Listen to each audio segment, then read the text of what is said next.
तेरे इश्क में घायल लास्ट भाग बल स्टोरी।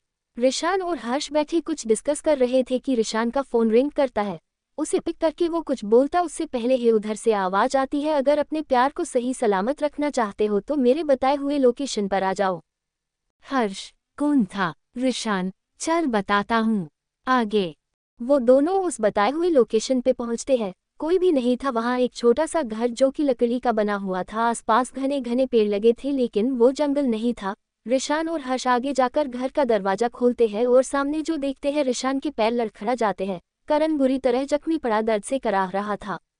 रिशान को देखता है और मुस्कुराने की कोशिश करता है लेकिन नाकामयाब था और बच भी पाता उसका कोई चांस नहीं था। रिशान उसके पास जाता है और इसका से हाथों में पकड़कर बोलता है, कुछ बोलना मत, मैं तुम्हें कुछ नहीं होने दूंगा, बस मेरी बात सुनते रहो, ठीक है? वो उसको उठाते हुए बोलता है, मुझे उस इंसान का नाम जानना है, मुझे जानना है। वो पागलों की तरह बोला था। करण, रिशान की आंखों में अपने लिए इतनी फिक्र देखकर वो उसके चेहरे को अपने हाथों में लेते हुए बोलता है, हमारा साथ यहीं तक था, शायद मुझे तुम्हारे साथ वो रहने के लिए इतना ही वक्त मिला, लेकिन अगले जन्म में मैं तुम्हें अपने लिए मांगूंगा, प्रॉमिस, मुझसे एक प्रॉमिस करोगे? रिशान, मैं इतना भी अच्छा नहीं हूं कि मेरे लिए कोई दूसरा जन्म ले। वो भूल रहा था समर्थ भी दूसरा जन्म लेकर उसके लिए आया है। करण, कभी मुझसे पूछा होता तो मैं तुम्हें बताता कि तुम्हें पाकर किसी भी दुनिया मुकम्मल हो सकती है, लेकिन अब मेरे पास वक्त नहीं है। लेकिन एक रिक्वेस्ट है, मुझे तुम अपने हाथों से विदा करना। दोस्त के नाते सही मुझे अपने दिल में थोड़ी सी जगह दे देना, मैं उसमें जिंदा रहना चाहता हूँ। भले ही तुम मोहब्बत किसी और से कर लो, शादी कर लो, लेकिन मेरी जगह अलग रखना। और रिशान को गले लगा लेता है। रिशान भी उसे कसकर पकड़ लेता है। जैसा भी उस छोड़ेगा तो बहुत दूर चला जाएगा। करण का शरीर ढीला पड़ जाता है और जिन हाथों ने रिशान को पकड़ रखा था वो जमीन में झूल जाते हैं। वो जा चुका था हमेशा के लिए। रिशान आंसू भरे आंखों से उसे देखता है, जिसने बिना किसी मतलब के उसके साथ वो मोमेंट क्रिएट किए जिसे रिशान कभी नहीं भूलता। मैं तुम्हें मारने वाले को ऐसे सजा दूंगा कि वो अपने पैदा होने पर अफसोस करेगा, वादा रहा तुमसे। वो उसको गोद में लेकर बाहर जाता है। उसका अंतिम संस्कार रिशान ने अपने हाथों से किया था। और इधर अपने भाई के गायब होने की खबर मिलते है। वो शख्स बौखला सा गया था। 25 सालों में ऐसा पहली बार हुआ था जब उसका भाई ऐसे बिना बताए कहीं गया हो। प्रश्न, हर्ष बताकर चुप होता है और रिशान को देखता है जिसकी मुट्ठियां आपस में कस चुकी थी। ये सुनकर सबकी आंखों में आंसू आ चुके थे। रिशान जो खुद को इतना कूल दिखाने की कोशिश करता है, अंदर से कितना टूटा हुआ था। वो आज भी करण को नहीं भूल पाया था जिसे गए 5 साल हो रहे हैं। और इसी किए उसके भाई ने तुमसे बदला लेने के लिए समर्थ को किडनैप कर लिया और हमारी फैमिलीज को गायब करवा कर फेक मर्डर करवाया। लेकिन फेक मर्डर क्यों? उस शांत माहौल में कृष की आवाज गूंजती है। रिशान, वो इंसान बुरा नहीं है, लेकिन किसी अपने को खोकर वो घायल शेर बन जाता है और इस वक्त वो वही है। रोनित, तुम्हें कैसे पता चला था कि उस ब्लास्ट में हमारी फैमिली नहीं थी?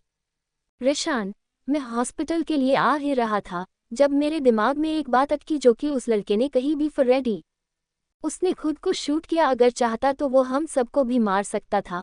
मुझे याद आया, एक बार कान ने अपने भाई के बारे में बताया था। मुझे वो नाम याद था और फिर मैंने हिमांशु की डिटेल्स निकाली जो कि बिल्कुल मेरी तरह दिखता है। मुझे लगा ये मेरी फोटोज क्यों दिखा रहे, लेकिन उसके बारे में पढ़ने के बाद मुझे यकीन हुआ, हाँ ये मैं नहीं, कूर है। उसे देखकर कोई भी धोखा खा सकता है। और फिर उसके एक आदमी को कॉल किया और हिमांशु बनकर है उससे मैंने अपनी फैमिली को छोड़ने की बात कही। उसके चेहरे और आवाज ने ही मेरा काम आसान कर दिया। रोनित, शायद इसलिए ही तुम्हें ये तीनों प्रिंस बोलते हैं, जो हर मुसीबत में दिमाग से काम लेता है, हमारी तरह नहीं बिना सोचे किसी को भी अपनी फैमिली समझकर रोने लगे। डैनी, समर्थ को अपने साथ क्यों नहीं लाए तुम? वो वहाँ अकेले होगा, हम सब साथ में है और उसे तुम अकेले क्यों छोड़ाए? रिशान, वो अब वही रहेगा मेरे साथ, आगे। हो गया सब। समर्थ चमकते हुए घर को देखता है जो अब बिल्कुल न्यू फ्लैट दिख रहा था। हर चीज अपनी जगह पर थी और जो बिखरी थी उसे समर्थ ने नए तरीके से सजाई थी। वो चारों तरफ देख रहा था, उसकी आंखों में चमक थी। तभी उसे एक आवाज आती है जो उसके पेट से आ रही थी। भूख से उसका पेट भी आवाज करने लगा था। समर्थ, अब इसका क्या करूं? कुछ खाने को भी नहीं है मेरे पास, मेरा फोन भी नहीं है, और ये गेट भी लॉक है। खड़ूस कहीं का पता नहीं कहाँ चला गया है, मुझे यहाँ अकेला छोड़कर। इतनी देर हो गई है अभी तक नहीं आया। और बुझे हुए मन से चुपचाप वही बैठ जाता है। जिस आंखों में अभी तक चमक थी उसमें अब नाराजगी और उदासी नजर आने लगी थी। हर्ष, तेरे कहने का मतलब है तू समर्थ को अब वही रखेगा? वो उसके पापा का क्या, उनसे क्या बोलेगा हम? रिशान, मैंने उनसे बात कर ली है और उन्हें मेरी बात सुनने के बाद कोई ऑब्जेक्शन नहीं हुआ। मेरी बात सुनकर कोई भी पिघल जाए, लेकिन जिसे पिघलाना चाहता हूँ उसका दिल मेरी तरफ से हटता जा रहा। मैं जितनी कोशिश कर रहा हूँ वो मुझसे उतना ही दूर जा रहा है। एक तीखी मुस्कुराहट लिए वो बोल रहा था। हर्ष, ठीक है, अगर तूने उनसे बात कर ली है तो उसे मेरे घर ले आ। इस तरह उसे कंपनी भी मिल जाएगी। नक्श की ओर बाहर जाते हुए तुझे कोई टेंशन भी नहीं होगी उसकी कि वो अकेला होगा। रिशान, उसे अब वही रहना होगा। उसे भी तो पता चले कि आखिर तन्हाई किसे बोलते हैं। और ये रास्ता उसने खुद चुना है। मैंने तो प्यार से रखने की बात कही थी, लेकिन उसे वो हिमांशु ज्यादा अच्छा लगा। अब गलती की है तो सजा तो मिलनी चाहिए। नक्श, मेरी कंपनी, मैं तुम्हारे घर कब से रहने लगा? वो सवालिया नजरों से हर्ष को देख रहा था। हर्ष, आज से। बाकी के बातें बाद में, वो कोल्ड वर्सन में बोलता है, जिसके बाद नक्श कुछ नहीं कहता। आयुष, जिसके आगे मैरी बोलती बंद हो जाती है, वो आज किसी के एक नज़र से ही चुप हो। कृष से धीरे दे मगर शरारत से बोलता है। कृष, फिक्र मत कर, तू भी ऐसे ही करेगा। आयुष, मैं कभी नहीं। उसकी नज़र डैनी पर पड़ती है जो चुपचाप बैठा अपनी उंगलियों को आपस में उलझा रहा था। कृष उसे बोलते बोलते रुकता देखकर उसकी नज़रों का पीछा करते हुए देखता है तो वो डैनी को देख रहा था और फिर आयुष से बोलता है, संभल कर, वो बड़ी खतरनाक चीज़ है। रिशान, मैं जाता हूँ, अगर तुम लोगों के सवाल क्लियर हो गए हो तो। और उठकर जाने लगता है। उसे डैनी की आवाज़ सुनाई देती है। डैनी, समर्थ बिल्कुल बच्चों की तरह है। उसकी कुछ बातों को इग्नोर कर देना, क्योंकि तुम्हें जिस तरह आज देखा है उससे साफ पता चल रहा है कि वो तुम्हारे साथ एडजस्ट होने में वक्त लेगा। भले ही मैंने सबके साथ मिलकर तुम्हें उससे मिलाने में साथ दिया है, मगर याद रखना, उसको तकलीफ में देखकर मैं तुम्हारा दुश्मन भी बन सकता हूँ। रिशान बिना कुछ बोले वहां से चला जाता है। रोनित, तुझे क्या जरूरत थी वो सब बोलने की, जब जानता है कि रिशान कभी समर्थ को हट नहीं करेगा। और हम सभी अच्छी तरह जानते हैं कि समर्थ को रिशान से ज्यादा प्यार कोई नहीं कर सकता। रिशान रात के 9 बजे फ्लैट पे जाता है और जैसे ही गेट खुलता है, एक पिलो आजा उसके मुंह पर लगता है और एक के बाद एक पिलोस की बारिश होने लगती है। रिशान सामने देखता है, समर्थ कमरे पे हाथ रखे उसे ही घूर रहा था, जैसे सोच रहा हो और क्या फेंक कर मारो। रिशान हाथ में लिए बाइक टेबल पर रखता है और समर्थ के पास आता है, जो हैरानी से उसे ही देख रहा था कि इसने कुछ रिएक्ट क्यों नहीं किया। रिशान, इसमें खाने का सामान है और कुछ ग्रोसरी, जाके किचन में रख दो और चुपचाप खाकर सो जाओ और यहाँ से बाहर निकलने की जिद छोड़ दो। और कितना कहकर वो रूम में चला जाता है। समर्थ उसे जाते देख रहा था और फिर एक नज़र टेबल पर डालता है जहाँ खाने का सामान रखा था। उसे भूख तो लगी थी, लेकिन रिशान के ऐसे खुद को इग्नोर करके जाने पर गुस्सा आ जाता है और पैर पटकते हुए कमरे में चला जाता है। रिशान रूम में आकर कपड़े चेंज करता है और बाहर आकर देखता है तो वहाँ समर्थ नहीं था। उसे लगा उसने खाना लिया होगा, तभी वो टेबल पर देखता है तो वो बाइक्स वैसे ही वहाँ पर रखे हुए थे। जूस देखकर रिशान गुस्से में समर्थ कर कमरे की तरफ बढ़ता है। आगे वो देखता है तो डोर लॉक था। समर्थ, if you didn't open the door, so I will never let you out of this house. I will keep you here forever. वो गुस्से में दरवाजे को पीटते हुए बोलता है। समर्थ, मैं नहीं खोलूंगा गेट और यहाँ से बाहर तो तुम ही लेके जाओगे, वो भी इसी वक्त। बस देखते जाओ। और टेबल पर रखा फ्रेम देखता है जिसमें एक नेचर पिक थी, उसे उठा लेता है। रिशान के बोलने के बावजूद भी जब वो नहीं खोलता गेट तो रिशान अपने रूम में चला जाता है और बालकनी में जाकर देखता है तो समर्थ के रूम की लाइट ऑन थी, मतलब वो जग रहा है और उसकी बातें सुन भी रहा था। फिर भी इग्नोर किया। ये सोचकर रिशान की आंखें बर्फ जैसे ठंडी हो जाती है। समर्थ जो उस फ्रेम को तोड़कर उसका शीशा निकाल रहा था, उसे बालकनी में कुछ गिरने की आवाज आती है और वहां जाने लगता है। तब तक रिशान कॉटेन हटाकर अंदर आ चुका था। उसे देखकर समर्थ के चेहरे की हवाएं उड़ जाती है, क्योंकि वो बहुत ज्यादा ही गुस्से में नजर आ रहा था। समर्थ, तुम इधर से कैसे आए? रिशान, कैसे सवाल कर रहे हैं? टडियो बे, घर मेरा है तो यहाँ के सारे रास्ते मुझे ही पता होंगे ना। ईविल स्माइल उसके चेहरे पे थी और समर्थ के पास आने लगता है। समर्थ, देखिए मेरे पास मत आना, दूर रहो मुझसे वरना मैं अपनी कलाई काट लूंगा। वो उस शीशे के टुकड़े को अपनी कलाई और रखते हुए बोलता है। उसके हाथ में मिरर देखकर रिशान के कदम वहीं रुक जाते हैं। रिशान, इसे फेंको, ये क्या बकवास है? वो एक पल को डरा था कहीं समर्थ सच में ना कुछ कर ले। नक्श, तुमने रिशान के सामने वो क्यों कहा कि समर्थ तुम्हारे घर में रहेगा तो उससे मेरी कंपनी मिलेगी? तुम्हारे कहना का क्या मतलब था? वो हर्ष को देखते हुए पूछता है और जो बालकनी में खड़े उपचांद को देख रहा था। वो नक्श उसके सामने कॉफी का मग रख देता है और एक खुद ले लेता है।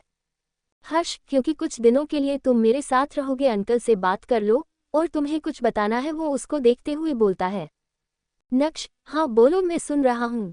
हर्ष उसका हाथ पकड़कर अपने पास लाते हुए बोलना शुरू करता है। मैंने अपनी सारी बातें तुम्हें बताई है, लेकिन एक ऐसी बात है जो तुम्हारा जानना बहुत जरूरी हो। मैं ना भी बताता तो मेरा मन बार बार उसी तरफ जा रहा कि तुम्हें बताओ। इस चक्कर में मेरी नींद, खाना पीना सब हराम हुआ जा रहा है।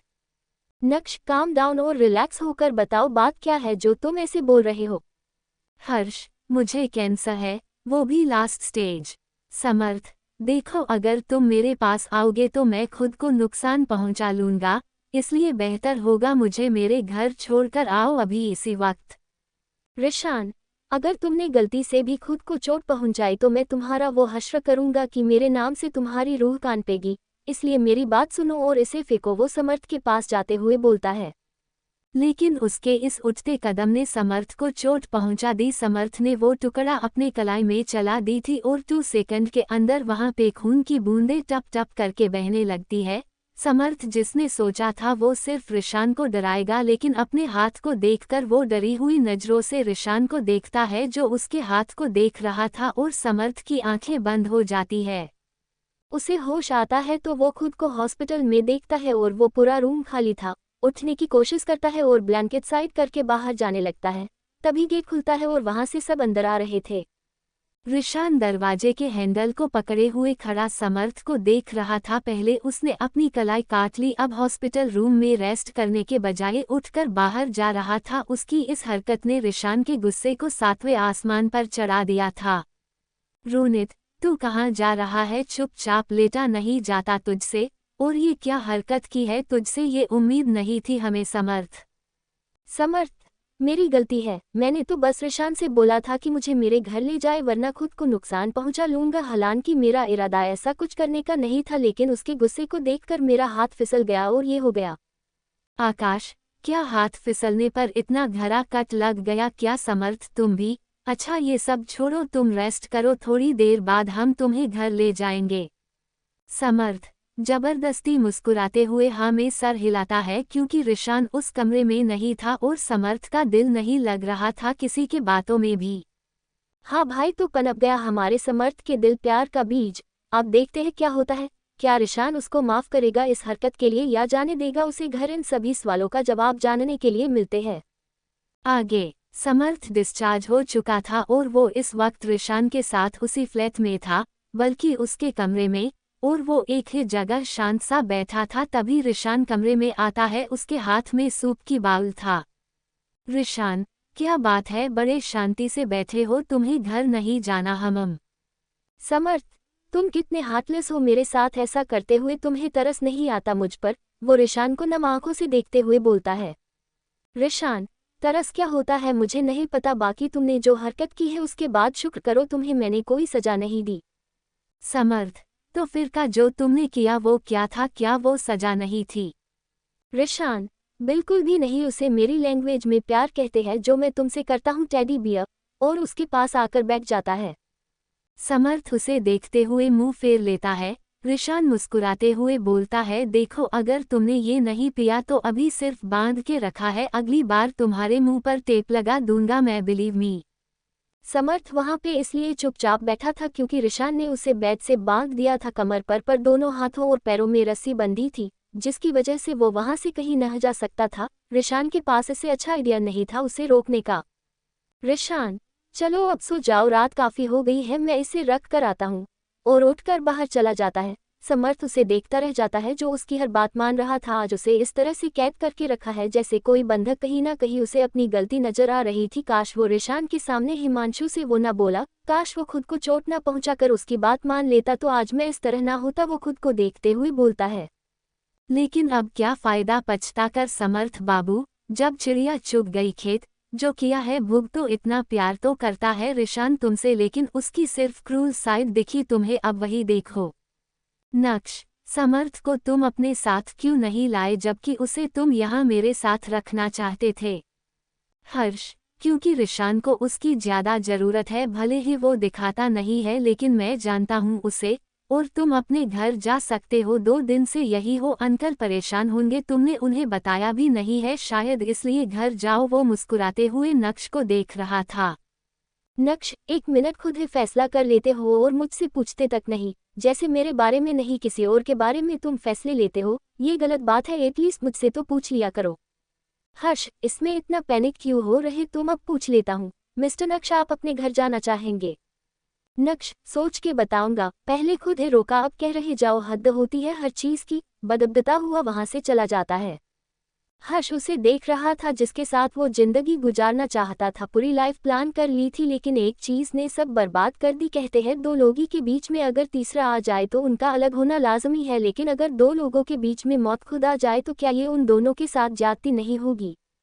खैर, को होना होता है, होके रहेगा, तकदीर का लिखा तो कोई भी नहीं बदल सकता। देखते हैं आगे क्या होता है।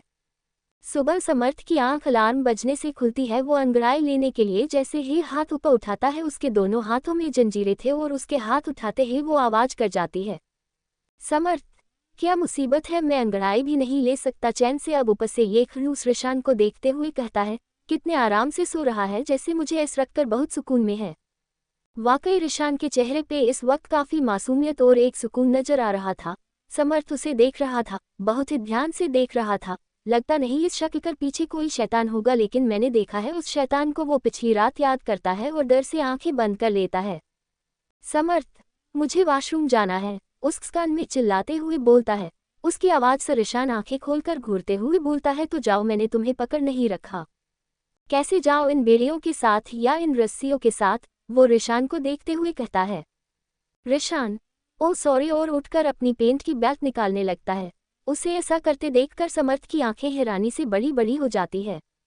समर्थ, ये क्या कर रहे हो? रिशान उसको हैरान देखकर बोलता है, कीज निकाल रहा हो, और बेल्ट निकालते हुए उसमें एक छोटे से पॉकेट जो एकदम छोटा सा था उसमें से एक चाबी निकालता है और उसके लॉक को खोलने लगता है। समर्थ, शुक्र है, लेकिन ऐसी जगह कौन रखता है? मैं भी क्या सोच रहा हूँ, ये रिशान है, कुछ भी कर सकता है। आगे समर्थ उठकर बेड से वॉशरूम की तरफ जाने लगता है। उसे रिशान की आवाज आती है। रिशान, जल्दी से फ्रेश हो जाओ, शावर ले लो, मैं ब्रेकफास्ट लेके आता हूँ। लेकिन हाँ, कोई चालाकी नहीं, याद है ना टेडी? समर्थ उसकी बात सुनता है और बिना कुछ कहे वॉशरूम में चला जाता है। रिशान भी किचन की तरफ चला जाता है। रिशान जिंदल, अंडरवर्ल्ड का प्रिंस, अपने समर्थ के लिए ब्रेकफास्ट बना रहा है। सच में प्यार कुछ भी करवा सकता है। समर्थ वॉशरूम में खड़ा अपने हाथ को देख रहा था जिसमें पट्टी बांधी थी और जंजीरों के निशान भी बन गए थे। वो पट्टी निकालता है, घाव अभी भी था और कट गहरा था, तो उसे भरने में टाइम तो लगेगा। शॉवर लेकर वो बाहर आता है और कपड़े पहन रहा था कि रिशान रूम में आता है। उसके हाथों में ट्रे थी। समर्थ टी शर्ट नहीं पहन पा रहा था क्योंकि पानी लगने से घाव ताज़ा हो गया, उपस्वा उसमें दर्द भी होने लगा था। रिशान उसके पास जाता है और उसके हाथ से लेकर कहता है, मैं पहना देता हूँ। समर्थ, खुद ही तो दिया है ये चोट और अब हमदर्दी दिखा रहे। रिशान, तुमने खुद मुझे मजबूर किया है टेडी इस बिहाव के लिए। और टी शर्ट उसके गले में डाल देता है। फिर एक हाथ जिसमें चोट नहीं लगी थी उसे समर्थ बेखुद ही टी शर्ट के स्लीवस में डाल देता है। फिर रिशान उसके हाथ को पकड़कर आराम से ऊपर उठाता है और स्लीवस में डालकर निकाल लेता है। ये आसान था, लेकिन रिशान उसके घाव को देखकर ही परेशान हो गया था। ये लो पेन किलर और खाकर सो जाओ, मुझे कुछ काम है तो बाहर जाना पड़ेगा। और उसे जंजीर उठाता देखकर समर्थ अपनी जगह और ठिठक जाता है क्योंकि उसे अपने हाथों में शदीद दर्द हो रहा था। समर्थ, रिशान प्लीज इसे मत बांधो, प्रॉमिस मैं कहीं नहीं जाऊंगा, दर्द होगा, वो मासूमियत से बोल रहा था। उसकी नज़र रिशान के हाथों में लिए जंजीरों पे थी। रिशान, मैं कैसे यकीन करूं तुम्हारी बातों पर? क्या पता मेरे जाने के बाद यहाँ से भागने के फिराक में हो तुम। समर्थ, तुम लॉक करके जाओगे ना बाहर वाला डोर? मैं वैसे भी उससे बाहर नहीं जा पाऊंगा, लेकिन इसे मत पहनाओ प्लीज। वो समर्थ की बात सुनकर भी उसके हाथों में उस जंजीर को पहनाने लगता है और फिर बिना कुछ बोले वहां से बाहर चला जाता है। समर्थ जो आंखें बंद किए हुए था, रिशान की मौजूदगी ना पाकर अपनी आंखें खोलता है तो अपने हाथों को आज़ाद पाता है। बाहर आकर देखता है तो रिशान वहां नहीं था, शायद जा चुका था वो, और बिना गेट चेक की वो खुला या नहीं अंदर रूम में वापस चला जाता है। डैनी, मुझे समर्थ से बात करनी है। रोनित, उसका फ़ोन उसके पास नहीं है और मैं भी उससे बात करना चाहता हूँ, लेकिन कैसे करूँ? डैनी, रिशान के पास कॉल कर, वो करवा देगा, बात कर जल्दी। रोनित, मेरे पास नहीं है उसका नंबर। डैनी, तो आकाश या क्रिश से ले ले यार। रोनित, करता हूँ और फोन निकाल के एक नंबर डायल करता है। एक रूम जहां बिल्कुल अंधेरा था और एक रेड लाइट थी जिसकी वजह से पूरा कमरा लाल रोशनी में डूबा था, और उसी में एक लड़का पंचिंग बैग और अपना गुस्सा निकाले जा रहा था, जैसे जन्मों का गुस्सा वो उतार रहा हो। बैक साइड से देखकर कोई भी बता सकता था वो इंसान कोई नॉर्मल इंसान तो नहीं था। और उसके बाद एक जगह पर जाकर वो टेबल से एक पतली तार उठाता है जो सुई के बराबर थी। उसमें एक अजीब से रोशनी निकल रही थी, उसका कलर जानना भी मुश्किल था, और उसे उठाकर वो लड़का अपने हाथों पर लपेट लेता है और उसके हाथों में से धुआं निकलना लगता है जैसे किसी कपड़े पर आग रखने के बाद धुआं होता है। और इन सब से उसका मन अभी शांत नहीं हुआ था, तो वही ओए रखा एक छोटा सा बॉक्स उठाकर खोलता है। उसमें एक बिच्छू था, काला बिच्छू, जो उस डब्बे के खुलते ही बाहर आ जाता है, लेकिन फिर उसी में बैठ जाता है। शायद उसे बाहर की रोशनी अच्छी नहीं लगी थी। वो शख्स उसे हाथों से पकड़कर अपने गर्दन पे बिठा लेता है और वो बिच्छू उसे डंक मार देता है, जिससे उस लड़के को एक पाल के लिए सर घूमता है। उसके बाद वो उसी तरह चलते हुए उस रूम के बाहर चला जाता है। आगे समर्थ घर में अकेला बैठा था, उसे बोरियत होने लगी तो टेरेस पर जाने लगा। उसकी नज़र उस बंद दरवाजे पर पड़ती है जिसमें लॉक लगा था, और जब उसने सफाई की थी तब भी वो बंद था, लेकिन आज वो खुला हुआ था और ताला खुला एक साइड लगा था। वो सीढ़ियों से उतरकर उस तरफ जाने लगता है और गेट खोलता कि रिशान उसे पीछे से पकड़कर अपने बाहों में भर लेता है। उसके गीले बाल समर्थ के कानों और गालों को टच कर रहे थे क्योंकि उसने अपना चेहरा समर्थ के कंधे पर रख दिया था। उसका शरीर बर्फ की तरह ठंडा था और जो हाथ समर्थ के कमर को पकड़ रखे थे वो इतने ठंडे थे कि समर्थ को अपने पेट पर मानो बर्फ रख दिया हो किसी ने, ऐसा महसूस हुआ। समर्थ, तुम शावर ले रहे थे तो अपने रूम में क्यों नहीं लिया? रिशान, क्योंकि तुमने मेडिसिन ली थी, तुम्हें रेस्ट की जरूरत थी, और ऐसे में तुम डिस्टर्ब हो जाते, लेकिन तुम तो घूम रहे हो हमम। उसने समर्थ को बातों का जवाब पूरा घुमा कर दिया, जिसे हमारे मासूम समर्थ ने मान भी लिया। समर्थ, मैं यूं ही जा रहा था टेरेस पर, लेकिन इसे खुला देखा तो सोचा देखूं तुम यहाँ तो नहीं हो, क्योंकि जब से मैं आया हूँ ये लॉक है दिखा, इसलिए। वो दोनों अभी भी उसी पार्टीशन में खड़े थे और एक दूसरे को महसूस करते हुए बातें कर रहे थे।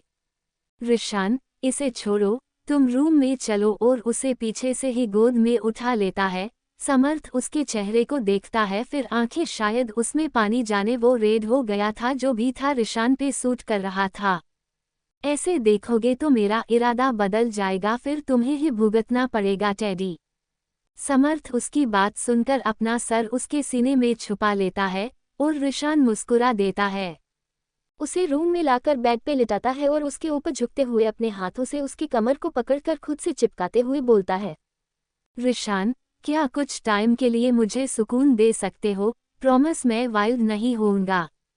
समर्थ, लेकिन तुम तो कहीं बाहर जा रहे थे। फिर उसे खुद समझ नहीं आ रहा था उसने क्या बोल दिया क्या नहीं। वो रिशान के ऐसे बोलने और शौकित था। अगर दुनिया में किसी इंसान को शॉक्ड करने का अवार्ड होता तो वो रिशान को ही मिलता, क्योंकि वो हर 2 सेकंड में अपनी बातों से किसी को भी शॉक्ड कर सकता था। रिशान, टेडी सिर्फ थोड़ी देर, मैं खुद दूर हो जाऊंगा उसके बाद। समर्थ उसकी बात सुनकर कर उसे देखता है और रिशान का चेहरा पकड़कर उसको होंठों को चूम लेता है। रिशान जो शिद्दत से इसी पल का इंतजार कर रहा था, समर्थ के ऐसा करने पर सुकून से आंखें बंद कर लेता है और खुद भी उसमें खो जाता है। रिशान के हाथ समर्थ के कमर को सहलाते हुए उसके हर एक पार्ट्स को छू रहे थे और समर्थ उसके खुले पीठ पर अपने हाथ फेर रहा था। रिशान बहुत जेंटली किस कर रहा था, लेकिन जैसे जैसे वो स्मूच कर रहा था उसकी वाइल्डनेस बढ़ती जा रही थी। फिर भी खुद को कंट्रोल कर रहा था। वो उस दिन की तरह समर्थ को हट नहीं कर सकता था, भले ही उसे पनिश करता है, लेकिन ऐसे उसको हट नहीं कर सकता। तन्मय, मुझे समझ में नहीं आ रहा ये बच्चे आखिर कर क्या रहे हैं। न हमें सही से बता रहे, न ये कि उस विलाओर अटैक किसने किया था। हमें यहाँ साथ में रहने का अलग बोल के गए हैं, जैसे हम उनके माँ बाप नहीं वो हमारे माँ बाप है। रोहित, कोई बड़ी बात नहीं है, ये कोई फॉरेन कंट्री का केस है। तुम हिमांशु चटर्जी को जानते हो? वो अंकित को देखते हुए बोलता है। अंकित? नहीं तो मैं उसे कैसे जानूंगा, मैं तो नाम भी पहली बार सुन रहा हूँ। वैसे ये है कौन? सैम, ये है पेरिस का अंडरवर्ल्ड किंग, साथ में बिजनेसमैन भी। रुको मैं दिखाता हूँ, और सामने रखी टीवी ऑन कर देता है। उस पे एक प्रोजेक्टर चलने लगता है। राज, ये तो रिशान है। सैम, बिल्कुल यही गलतफहमी मुझे हुई थी इसे देखकर, ये दिखता बिल्कुल रिशान की तरह है। इसे देखकर कोई भी धोखा खा जाए, लेकिन इसमें और रिशान में कोई फर्क नहीं है, हर चीज़ सेम है, सिर्फ IQ लेवल छोड़कर, क्योंकि रिशान इससे भी ज़्यादा शार्प माइंडेड है, तभी तो उसने 2 काम एक साथ किया था, पहला हमें यहाँ लाना और दूसरा समर्थ को उसी टाइम जाकर इसके घर से लाना। सबकी नज़रें सामने थी और सैम की बातें ध्यान से सुन रहे थे। अंजलि, वो सब ठीक है, लेकिन हमें यहाँ कब तक रहना है? मुझसे नहीं रुका जाता इस जगह पर। और राज, बस चलेंगे, एक लोग से मुलाकात हो जाए। सैम, किससे? राज, वो मिले थे। इस वर्ड को सुनकर सब उसकी तरफ देखने लगते हैं, क्योंकि ये वर्ड मामूली नहीं था, एक राज जो सालों से दफन है।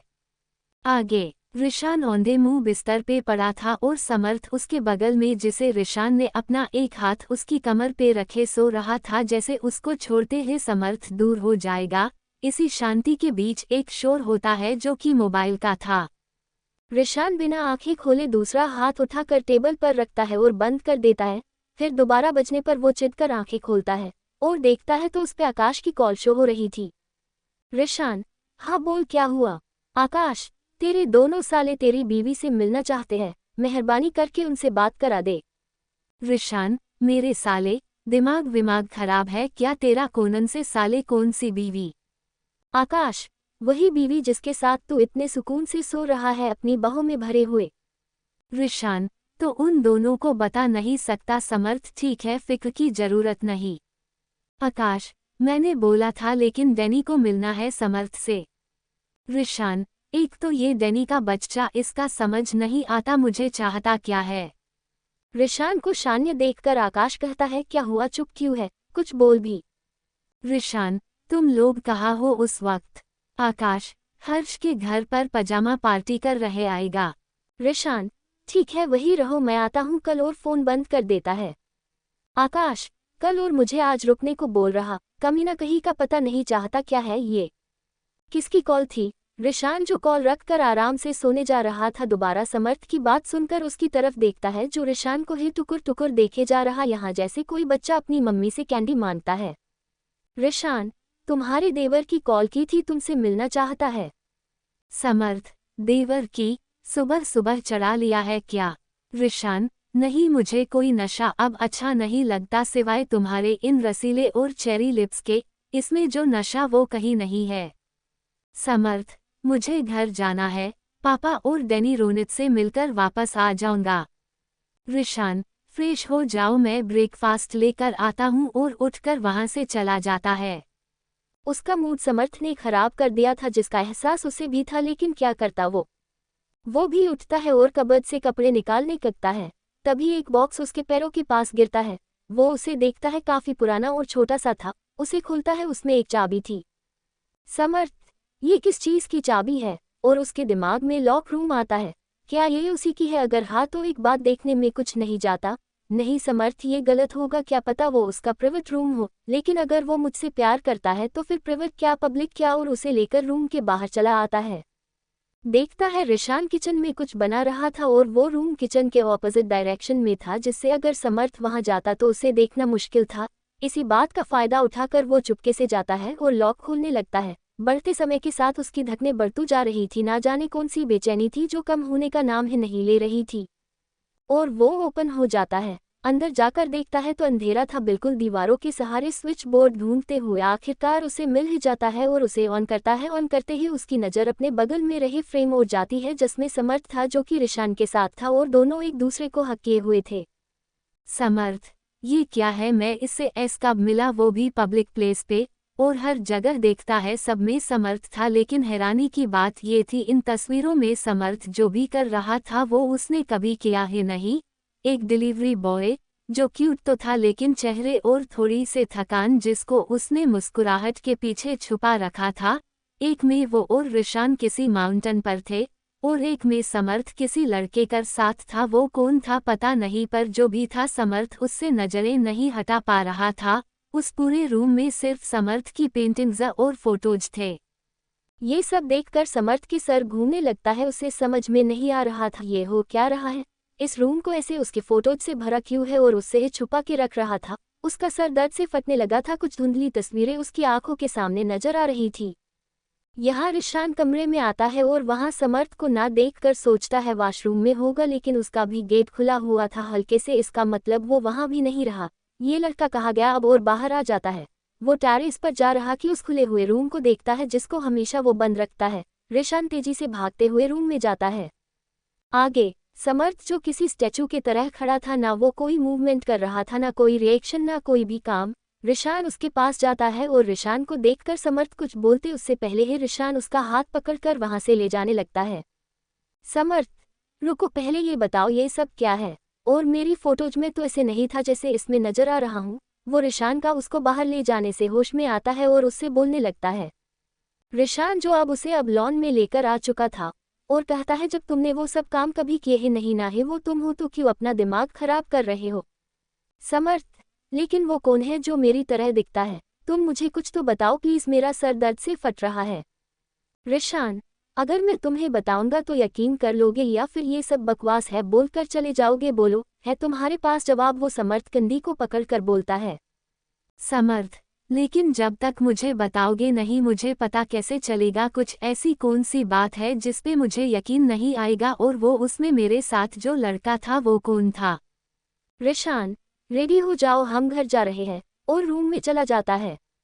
समर्थ, अरे यार क्या है, कुछ तो बता देता, ये इतना अजीब क्यों है? शाम का समय, समर्थ और रिशान कार में थे। बिल्कुल शांति थी वहाँ। ना समर्थ कुछ बोल रहा था, ना रिशान उसकी तरफ देख रहा था। उससे पूछना तो भीत कुछ चाहता है, लेकिन रिशान सिर्फ ड्राइविंग पे फोकस कर रहा था। थोड़ी देर बाद एक विला के सामने कार रुकती है। वो काफी अलग था। समर्थ यहाँ पहली बार आया था और कार के रुकते ही समर्थ नीचे उतरता है। रिशान भी उसके पीछे आकर बोलता है, ये मेरे मॉम डैड का विला है, यहाँ मैं उनके साथ ही रहता हूँ। समर्थ, लेकिन तुम मुझे यहाँ क्यों लाए हो? रिशान, चलो अंदर, तुम्हें खुद पता चल जाएगा। दोनों अंदर जाते हैं और सामने बैठे लोगों को देखकर समर्थ रिशान से धीरे से बोलता, तुमने तो कहा था यहाँ सिर्फ तुम्हारे मॉम डैड रहते हैं, लेकिन यहाँ तो पूरा मेला लगा हुआ है। समर्थ को देखकर वहां बैठे सभी लोग हैरान और खुश थे। कोई कैसे किसी के लिए दूसरा जन्म ले सकता है? इसका जीता जागता एग्जाम्पल उनके सामने खड़े थे रिशान और समर्थ, जबकि अपने अधूरे प्यार को मुकम्मल करने आए थे दोबारा इस दुनिया में। वहां पर सभी थे, राज, सैम, रोहित, अंजलि, तन्मय, तरुण, अंकित, विक्रम, रिशान के मॉम डैड, समर्थ के डैड, और उसी के ऑपोजिट में आकाश, हर्ष, नक्श, डैनी, रोनित, क्रिश, आयुष बैठे थे। अंजलि, ऐसा लग रहा समर्थ हमसे दूर नहीं गया था, बस कुछ दिनों के लिए गायब हो गया था। नहीं दिन नहीं साल, सालों बाद दिखा है ये हमें। रिशान, मैंने आप लोगों को इसलिए था बुलाया है क्योंकि मैं चाहता हूँ समर्थ को वो सब बताए जो मुझे नहीं बताना पड़ा, क्योंकि मेरी बातों पर इसे विश्वास नहीं होगा। इतना कहकर वो जाके काउच पे बैठ जाता है। समर्थ खड़ा उसे देख रहा था। सबके सामने कैसे कह सकता है कि मैं इसकी बातों पर विश्वास नहीं करूंगा? एक बार भी बताने की कोशिश नहीं की इसने, और ऐसे बोल रहा। मन में बड़बड़ाते हुए उसकी नज़र राज पर जाती है जो उसे ही देख रहा था। समर्थ, ये तो वही है जो मेरे साथ उस फोटो में थे। क्या ये वही है? लेकिन मैं तो इसे जानता भी नहीं हूँ, फिर मेरे साथ। समर्थ बेटा इधर आके बैठे। रिशान की मॉम उसे अपने पास बुलाती है और वो चुपचाप जाकर उनके पास बैठ जाता है। इनसे मिलो, ये सब रिशान के दोस्त हैं और ये उनके बेटे। मैं रिशान की माँ हूँ और ये रिशान के डैड। अब तुम सोच रहे होगे कि ये रिशान दोस्त कैसे हो सकते हैं। यकीन तो मुझे भी नहीं हुआ था जब इन लोगों ने मुझे बताया था, लेकिन जब उसके पीछे की वजह बताई तो मेरा यकीन न करना नामुमकिन था। तुम्हारे डैड ने तुम्हें कभी बताने की कोशिश नहीं की होगी कि सैम और रोहित तुमसे मिलने क्यों आते थे, जबकि तुम तो उन्हें जानते भी नहीं थे। फिर जब तुम्हारी दोस्ती रोनित और डैनी से हुई तब ये तुमसे कभी कभी मिलने आते थे, और तुमने इनसे कभी पूछा भी नहीं कि आखिर क्यों ये तुम्हारे साथ रहते थे। वो बोले जा रही थी और समर्थ शांति से बात सुन रहा था। उसे समझ कुछ नहीं आ रहा था और उनकी एक बात पर समर्थ आंखें हैरानी से फैल जाती है। ये राज और अंजलि याद है तुम्हें? ये तुम्हारे दोस्त थे, लेकिन पिछले जन्म में। समर्थ, पिछला जन्म? मॉम, आप मजाक कर रही है क्या? पिछला जन्म कैसे हो सकता है ये, जबकि मेरे डैड आपके सामने बैठे हैं। राज, तुम्हारे वो डैड भी जिंदा है, मिलना चाहोगे उनसे? शायद उनके सामने जाने पर वो तुम्हें पहचान कर अपना के और जो काम उन्होंने नहीं किया था इस बार कर दे। आगे समर्थ, आप लोगों के कहने का मतलब है मेरा दूसरा जन्म हुआ है, इतना कहकर समर्थ हंसने लगता है। और किस लिए हुआ है बताएंगे ज़रा, क्योंकि बच्चों से लेके आज तक मेरे साथ ऐसा कुछ नहीं हुआ, ना कोई खास चीज़ ना कुछ और। तो फिर मेरे दूसरे जन्म का मकसद क्या है? जब से मुझे होश आया है मुझे कोई भी चीज़ अपने लिए बनी हुई कभी नहीं लगी। स्कूल में मैं इस बात और बुली किया जाता था कि मैं एक ट्रांसजेंडर हूँ, यही एक बात है जो मुझे चुभती थी। लेकिन रोनित और डैनी के मिलने बाद मुझे लाइफ जीने की ख्वाहिश हुई। इसके अलावा ऐसा कुछ नहीं है जो मैं आप लोगों की बातों और विश्वास कर लूँ। कुछ भी बोल रहे हैं आप लोग। तन्मय, और अगर हम तुम्हें तुम्हारे उस बाप के पास ले जाए जो पिछले जन्म में तुम्हारा बाप था, क्या तब भी ट्रस्ट नहीं होगा हमारे बातों पर? समर्थ, अच्छा वो अभी तक जिंदा है? अगर मेरा दूसरा जन्म है और मैं इतना बड़ा हो गया तो अब तक वो जिंदा कैसे है? राज, चलो तुम्हें खुद पता चल जाएगा। इतना कहकर वो उठ जाता है और उसी के साथ सभी पोर्च में काज तैयार थी, सब उसमें बैठने लगे। रोनित, डैनी, आयुष, कृष और आकाश एक कार में थे। नक्श, हर्ष, रिशान और तरुण, तन्मय एक कार में, राज, रिशान के मॉम डैड और समर्थ एक कार में, अंजलि, रोहित, सैम, अंकित और विक्रम एक कार में। सब निकल पड़ते हैं, फिर से एक किस्सा दोहराने जो सालों पहले खत्म हो गया था। समर्थ विंडो साइड बैठा था, उसके दिमाग में वो तस्वीरें घूम रही जिसे उसने रिशान के उस रूम में देखा था। और फिर इनकी बातें, दूसरा जन्म, पहला बाप, क्या था ये सब? इतना तो वो जान गया था कि इतना बड़ा मजाक कोई नहीं करता। समर्थ, राज, क्या मैं एक डिलीवरी बॉय था? राज जो सामने देख रहा था उसकी बात सुनकर समर्थ की तरफ देखता है जो सवाल करके जवाब सुनने के उसे देख रहा था। राज, हाँ, और मेरे पापा के रेस्टोरेंट में जहाँ मैं तुम्हें परेशान करता था और साथ में मस्ती करते थे, मेरा बिगड़ा हुआ काम तुम सही करते थे। राज बोलता जा रहा था और समर्थ एकटक उसे देख रहा था। समर्थ, रिशान मुझे कैसे जानता था? क्या वो मेरा कुछ लगता था या फिर वो मेरा रिश्तेदार था? राज, काश तुम्हें याद होता, ये सवाल तुम कभी नहीं करते। खैर, इसमें तुम्हारा भी कसूर नहीं है, इसका जवाब तुम्हें वही मिलेगा, बस सब्र रखो। 8 घंटे बाद वो लोग एक एरिया में पहुंचते हैं जहां इस वक्त बिल्कुल सन्नाटा था। उस सन्नाटे को चीरते हुए कार्स की आवाजें धीरे धीरे आ रही थी क्योंकि वो स्टार्ट थी। रात के 2 बाज रहे थे। राज जो उस घर में जाना नहीं चाहता था, रिशान को देखता है जो उसे आंखों से ही इशारा करता है। न चाहते हुए भी राज आगे बढ़ता है और उसके पीछे सभी थे। समर्थ राज के जस्ट पीछे थे। वो लोग चलते हुए एक घर के पास आते हैं। काफी पुराना था लेकिन उतना ही खूबसूरत जैसे उसकी देखभाल कोई बहुत सलीके से करता हो। राज बेल बजाता है। कुछ देर में एक लड़की आके दरवाजा खोलती है और सामने राज को देखकर बोलती है, राज भैया आप इतनी रात में। इसके आगे वो कुछ बोलती कि राज साइड हट जाता है और समर्थ का चेहरा दिख जाता है। समर्थ को देखकर एक पल कर लिए वो लड़की शॉक्ड हो जाती है और अगले ही पल दौड़कर उससे लिपट जाती है। समर्थ भैया, आई मिस यू, मैंने आपको बहुत याद किया। सच में ऐसा कोई भी दिन या रात नहीं था जिसमें मैंने आपको ना याद किया हो। आपको मेरी जरा भी याद नहीं आई? वो रोते हुए बोले जा रही थी और समर्थ बिन कुछ बोले सुन रहा था।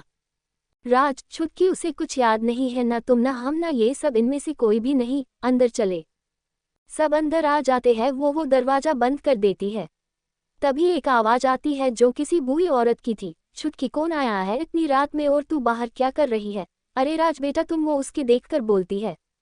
राज जाके उनके पैर छूते हुए कहता है, जी मैं, और मैंने आपसे कहा था ना कि एक दिन आपके बेटे को वापस लेकर आऊंगा, वो देखे। उसके बोलने पर वो सामने देखती है जहां समर्थ खड़ा था। उसके पीछे भी कई लोग थे जिनमें से कुछ को वो पहचानती थी, कुछ को नहीं। समर्थ को देखकर वो धीरे धीरे उसके पास जाती है और उसके चेहरे को छूने लगती है। एक माँ के लिए उनका मरा हुआ बेटा इतने सालों बाद सामने आ जाए तो यकीन करना किसी के भी बस में नहीं होता। समर्थ को एक अजीब सी फीलिंग आ रही थी। वो ना कुछ बोल पा रहा ना कुछ कर पा रहा था। अजीब से कसमक्स में था वो। उसे यह एहसास बुरा नहीं लग रहा था।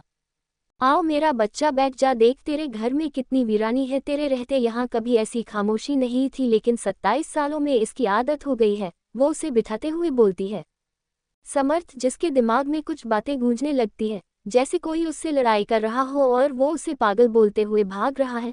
वो चारों तरफ देख रहा था और दीवार और लगी तस्वीर देखता है जिसमें हार लटक रहा था। वो समर्थ की तस्वीर थी। आगे, डैनी, समर्थ की माँ कितनी स्वीट है ना, देख कैसे उसे प्यार कर रही, लेकिन अफसोस उसे याद है नहीं कुछ। कृष, याद आ जाएगा वक्त के साथ या फिर हमारी कोशिश से। अंजलि, अंकल कहाँ है, सो रहे क्या? छुटकी, नहीं जग रहे होंगे, उन्हें कभी सुकून की नींद है नहीं। उस रात के बाद से मैंने उन्हें कभी सोते नहीं देखा। रात रात भर बैठे समर्थ भैया की तस्वीर लिए खुद में ही बोलते रहते हैं। उन्हें मौत भी नहीं आई ताकि इस दर्द से राहत मिल जाती।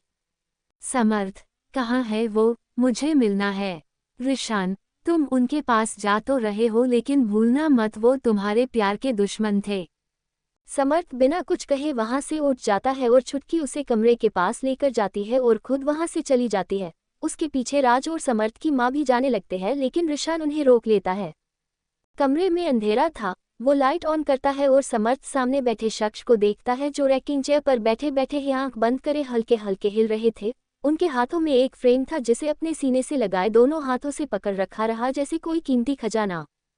समर्थ, बाबा, ये आवाज उसके हलक से कैसे निकल आई उसे खुद अंदाजा नहीं था, लेकिन उसके बाबा बोलने पर वो शख्स आंखें खोलकर अपने बगल में देखता है जहां उनका समर्थ खड़ा था और उन्हें बाबा बोला था।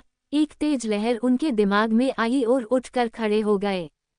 तुम फिर आ गए मुझे सताने, क्यों मेरे सामने आ जाते हो? तुम्हें पता भी नहीं जितना तुम्हें देख जो सुकून मिलता है उतना ही मुझे दर्द और तकलीफ होती है। एक बोझ मेरे इस सीने पे है बरसों से। रोज ये याद दिलाने क्यों आ जाते हो कि मैंने तुम्हें तुम्हारे प्यार से अलग करके तुम्हारे साथ ज्यादती की? मैं जानता हूँ लेकिन जब तक मुझे अपनी गलती का एहसास होता तुम दोनों हमें छोड़कर जा चुके थे। ये मलाल मेरे दिल से कभी नहीं जाएगा। वो रो रहे थे। समर्थ उनके ओसा जाकर उनके गले लगते हुए बोलता है, बाबा ये मैं हूँ आपका समर्थ देखे। वो उसे कसकर पकड़ लेते हैं, जानते थे उनके छोड़ते ही समर्थ गायब हो जाएगा हर बार की तरह। मुझे माफ़ कर दो समर्थ, मैंने अपनी ज़िंदगी में वो गलती की है जो कभी माफ़ी के काबिल नहीं है, लेकिन तुमसे मैं हाथ जोड़कर माफ़ी मांगना चाहता हूँ। या तो मुझे अपने साथ ले चलो या मेरी जितनी ज़िंदगी बची है मुझे चैन से जी लेने दो। समर्थ, बाबा एक बार मुझे देखे, ये मेरा अक्स नहीं है, मैं हूँ आपका समर्थ देखे। समर्थ की बात सुनकर वो उसे आंसुओं भरी नज़रों से देख रहे थे और उसके चेहरे को अपने हाथों से छूकर देखने लगती है। वो इस बार गायब नहीं हुआ था, उनके पास था। लेकिन ऐसा कैसे मुमकिन है? उन्होंने उसका अंतिम संस्कार किया था दोनों की साथ में। मुझे कुछ याद नहीं है बाबा, लेकिन आपको देखकर और आपकी बातें सुनकर मुझे ये एहसास हो गया है कि मैं पिछले जन्म में आपका ही बेटा था। क्या आप मुझे कुछ ऐसा बता सकते हैं जिससे मुझे सब कुछ याद आ जाए? समर्थ के बातों को सुनकर वो उसे बेड पे लेकर बैठ जाते हैं और अलमीरा के पास जाते हैं। उसमें से एक पोटली लाते हैं। समर्थ उन्हें देखते जा रहा था। वो कर क्या रहे थे? ये तुम्हारी और रिशान की एंगेजमेंट पिक्चर। वो एक एल्बम निकालते हुए उसे दिखाते हैं जिसमें रिशान और समर्थ एक साथ थे। ये तुम्हारी और रिशान की अब्रॉड की पिक्चर जहां और तुम सैम रोनित अंकित से मिले थे। तुम सोच रहे हो ये सब मेरे पास कैसे आई? ये मैंने राज से मंगवाई थी, बहुत मिन्नतों के बाद उसने मेरी बात सुनी थी। तुम्हारे जाने के बाद कोई मुझसे बात नहीं करता, ना ही मिलने आता है। राज आता भी है महीने में तो छुटकी और तुम्हारी माँ से मिलकर चला जाता है। क्योंकि उसने तुमसे वादा किया था कि तुम्हारे बाद वो छुटकी का और इस घर का ख्याल रखेगा। समर्थ उनकी बातें ध्यान से सुन रहा था और एल्बम देख रहा था। इसमें कुछ तस्वीरें थी जो उस रूम में लगी थी, वो देख कर आया था।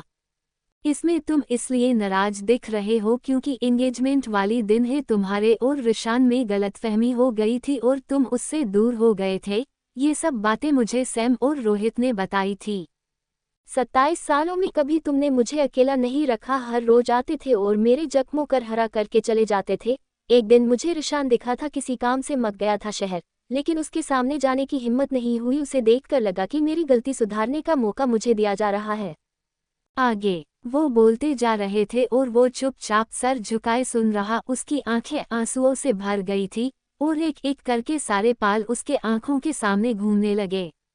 रिशान तुमसे बहुत प्यार करता है समर्थ। वो इंसान किसी के आगे ना झुकने वाला था, लेकिन मेरे सामने घुटनों पे बैठकर हाथ जोड़कर मुझसे तुम्हारा हाथ मांगा था कि आप हमें आशीर्वाद दे दीजिए, हम यहाँ से कहीं बहुत दूर चले जाएंगे। लेकिन मैंने उसकी बात नहीं मानी, पता नहीं किस चीज़ का घमंड था मुझे। तुमने मुझसे रोकर बोला था कि बाबा जान मैं मर जाऊंगा। मैंने कहा था कि तुम दोनों मर जाओगे तो मुझे सुकून मिलेगा, और तुम्हें शूट करता देखकर रिशान ने खुद को शूट कर लिया था। वो मंजर इतना खौफनाक था कि मेरी रूह कांप जाती है याद करके। काश मैंने तुम्हारी बात सुन ली होती तो आज रिशान तुमसे दूर और तुम उससे दूर ना होते। समर्थ को वो सब याद आ रहा था जो वो बोल रहे थे। एक फिल्म को तरह सारी चीजें उसके आंखों के सामने घो रही थी। उसका रिशान से मिलना, उन दोनों की नोक-झोंक और फिर मिसअंडरस्टैंडिंग, प्यार, दोस्ती, सब कुछ। समर्थ हैरानी से एल्बम पकड़े बैठा था और बोलता है, समर्थ, बाबा क्या मैंने प्यार करके गलती की थी, या फिर आप मुझे उस तरह से एक्सेप्ट नहीं कर पाए थे? उसने बहुत मासूमियत से आंखों में आंसू लेकर सवाल किया था। नहीं मेरे बच्चे, तुमने कोई गलती नहीं की थी, बस मेरे आंखों पर समाज की पट्टी बंधी थी, वो समाज जो मुझे अकेला छोड़कर खुद में मांग है। मुझे समझ में आ गया कि एक इंसान के लिए अपने बच्चों की खुशी से बढ़कर कुछ नहीं होना चाहिए, लेकिन मैंने ऐसा कुछ नहीं किया। 1 घंटे बाद वो दोनों बाहर आते हैं। समर्थ का चेहरा देखकर कोई भी बता सकता था कि वो कितना रोया है। उसकी आंखें लाल हो गई, साथ में उनका हाथ पकड़े हुए था, जिसे देखकर रिशान की मुठ्ठियां आपस में कस जाती है। समर्थ, पापा, मुझे आपसे कुछ कहना है, मेरी बात मानेंगे? हाँ बोलो बेटा, क्या बात है? समर्थ, मैं कुछ दिनों के लिए इनके साथ रहना चाहता हूँ, आपको कोई एतराज तो नहीं है ना? समर्थ की बात और सब एक दूसरे को देखते हैं। वो क्या बोल रहा था समझ सब गए थे, लेकिन रिशान उसे यहाँ नहीं रहने देगा ये भी जानते थे सब। किसी के कुछ बोलने से पहले रिशान की आवाज़ सबको सुनाई देती है। रिशान, कोई ज़रूरत नहीं है, मैं तुम्हें यहाँ इसलिए नहीं लाया था को घर बसा लो, वैसे भी ये तुम्हारे पापा थे, अब कोई है तो अच्छा होगा तुम उनके साथ रहो। समर्थ, मैंने बस कुछ दिन बोला है, हमेशा नहीं, और क्या हो जाएगा अगर मैं रुक गया तो? रिशान, फाइन, तुम यही रहो, इवन यही हमेशा के लिए बस जाओ। तुमने इन्हें माफ़ भी कैसे कर दिया? मैं अपनी ज़िंदगी में इन्हें कभी माफ़ ना करूं, मरते दम तक नहीं। और उठकर वहां से बाहर चला जाता है। राज, समर्थ, तुम बाद में भी यहाँ आ सकते हो और रह सकते हो, किसी ने मना नहीं किया है, लेकिन अभी तुम्हें मेरे ख्याल से रिशान के साथ होना चाहिए थे।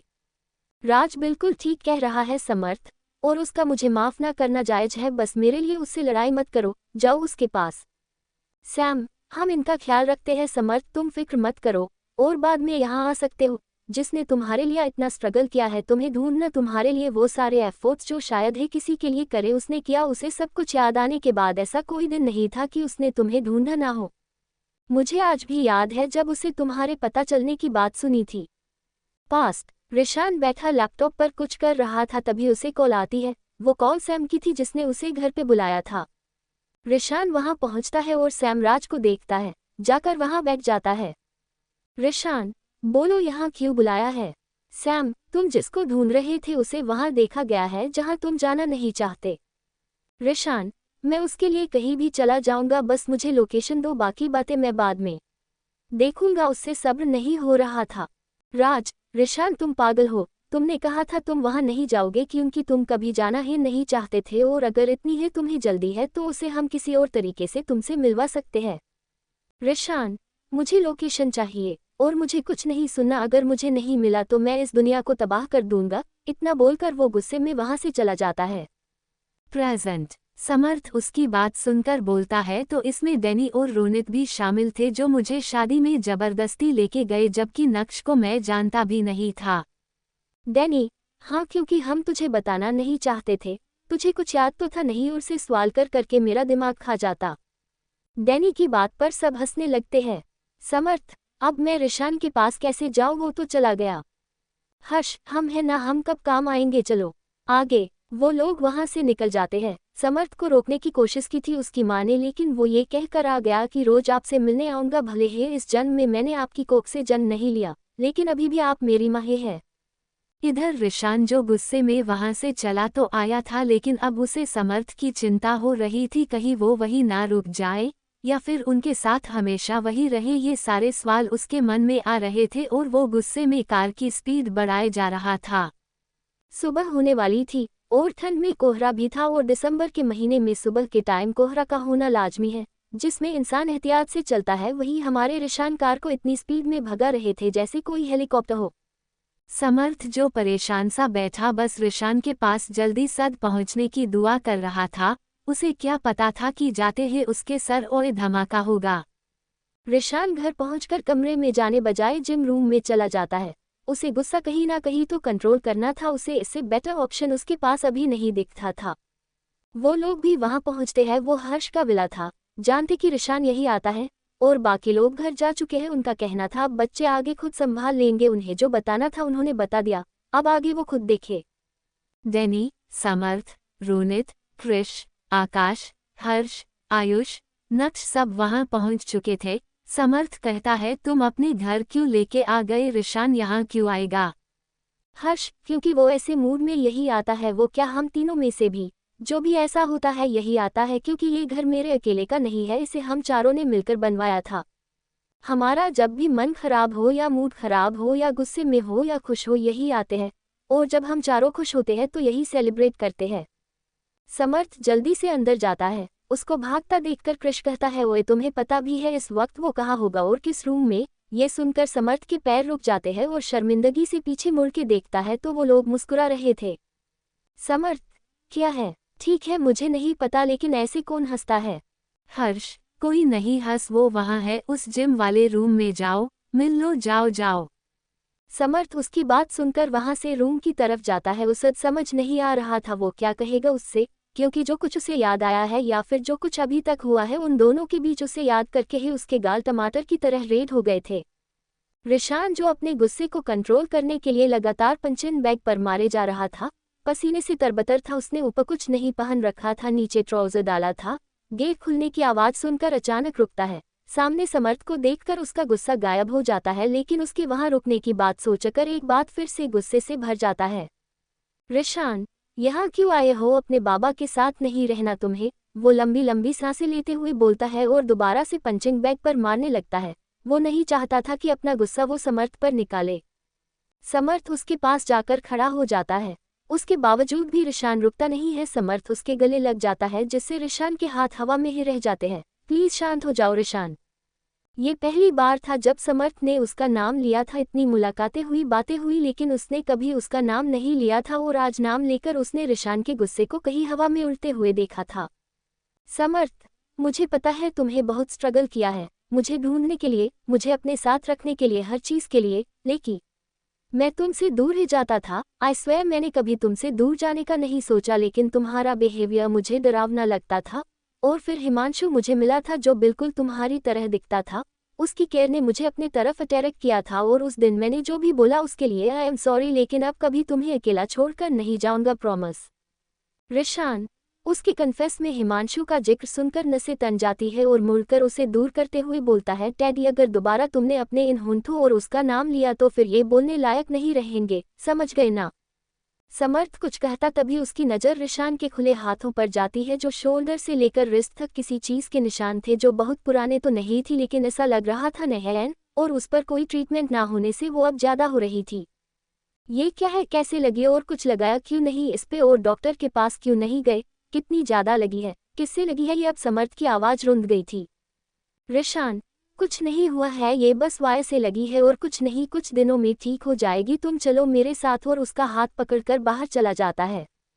आगे उन लोगों को कमरे से बाहर आता देखकर सातों काउच पे बैठे बातें कर रहे थे, लेकिन समर्थ को परेशान देखकर पूछे बिना नहीं रहते।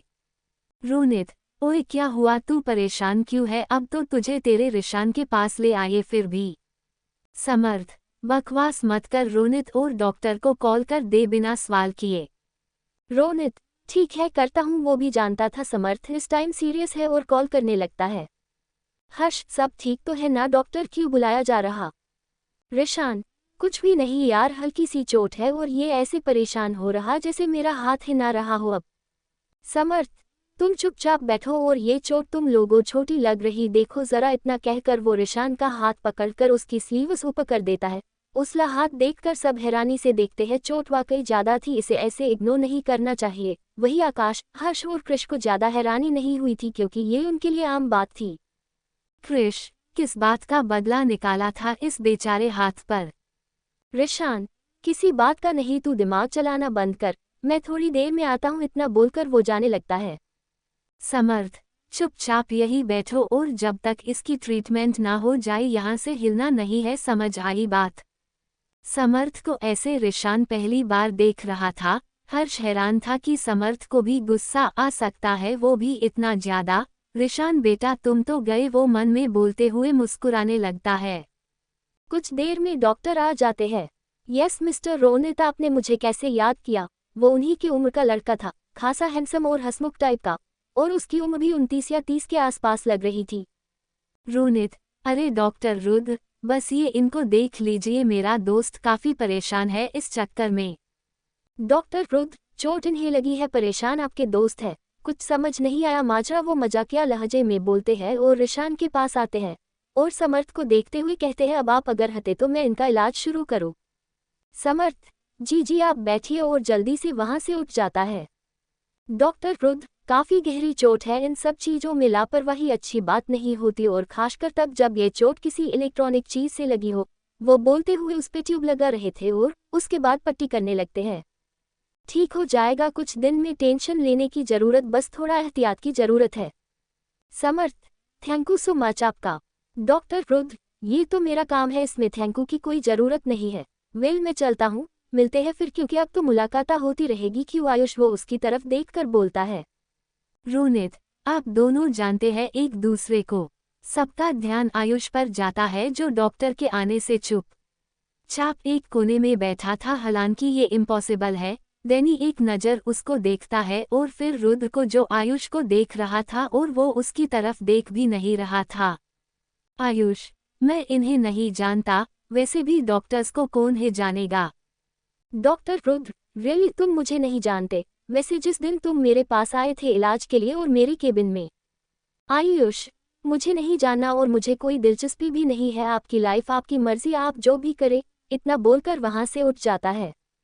डैनी, क्या था ये, और तुम ऐसे बाइक क्यों कर रहे थे जैसे तुम दोनों लैला मजनू हो, वो अपनी आईब्रो उचकाते हुए बोलता है। डॉक्टर रुद्र, ऐसा कुछ नहीं है, तू हमेशा गलत क्यों सोचता है, हम सिर्फ एक अच्छे दोस्त थे, बाकी कुछ नहीं, और एक मिसअंडरस्टैंडिंग के वजह से वो मुझसे अब बात भी नहीं करता, ना ही मिलता है। खैर मैं चलता हूँ, सी यू गाइस, इतना कहकर वो वहां से चला जाता है, सबको कंफ्यूज करके। समर्थ, क्या वाकई आयुष इनसे इसलिए नहीं मिलता, सिर्फ एक गलतफहमी की वजह से? नक्श, मुझे तो इस बारे में इसने कभी कुछ नहीं बताया। समर्थ, रिशान तुम जाके कपड़े चेंज करो, जब तक मैं ब्रेकफास्ट बनाता हूँ, वैसे भी टाइम हो गया है और सभी खा भी लेंगे। रिशान, बनाने की कोई जरूरत नहीं है, मैं ऑर्डर कर देता हूँ बाहर से। समर्थ, मैंने कुछ कहा है ना, तो सुन लिया करो, जाओ जल्दी से वरना।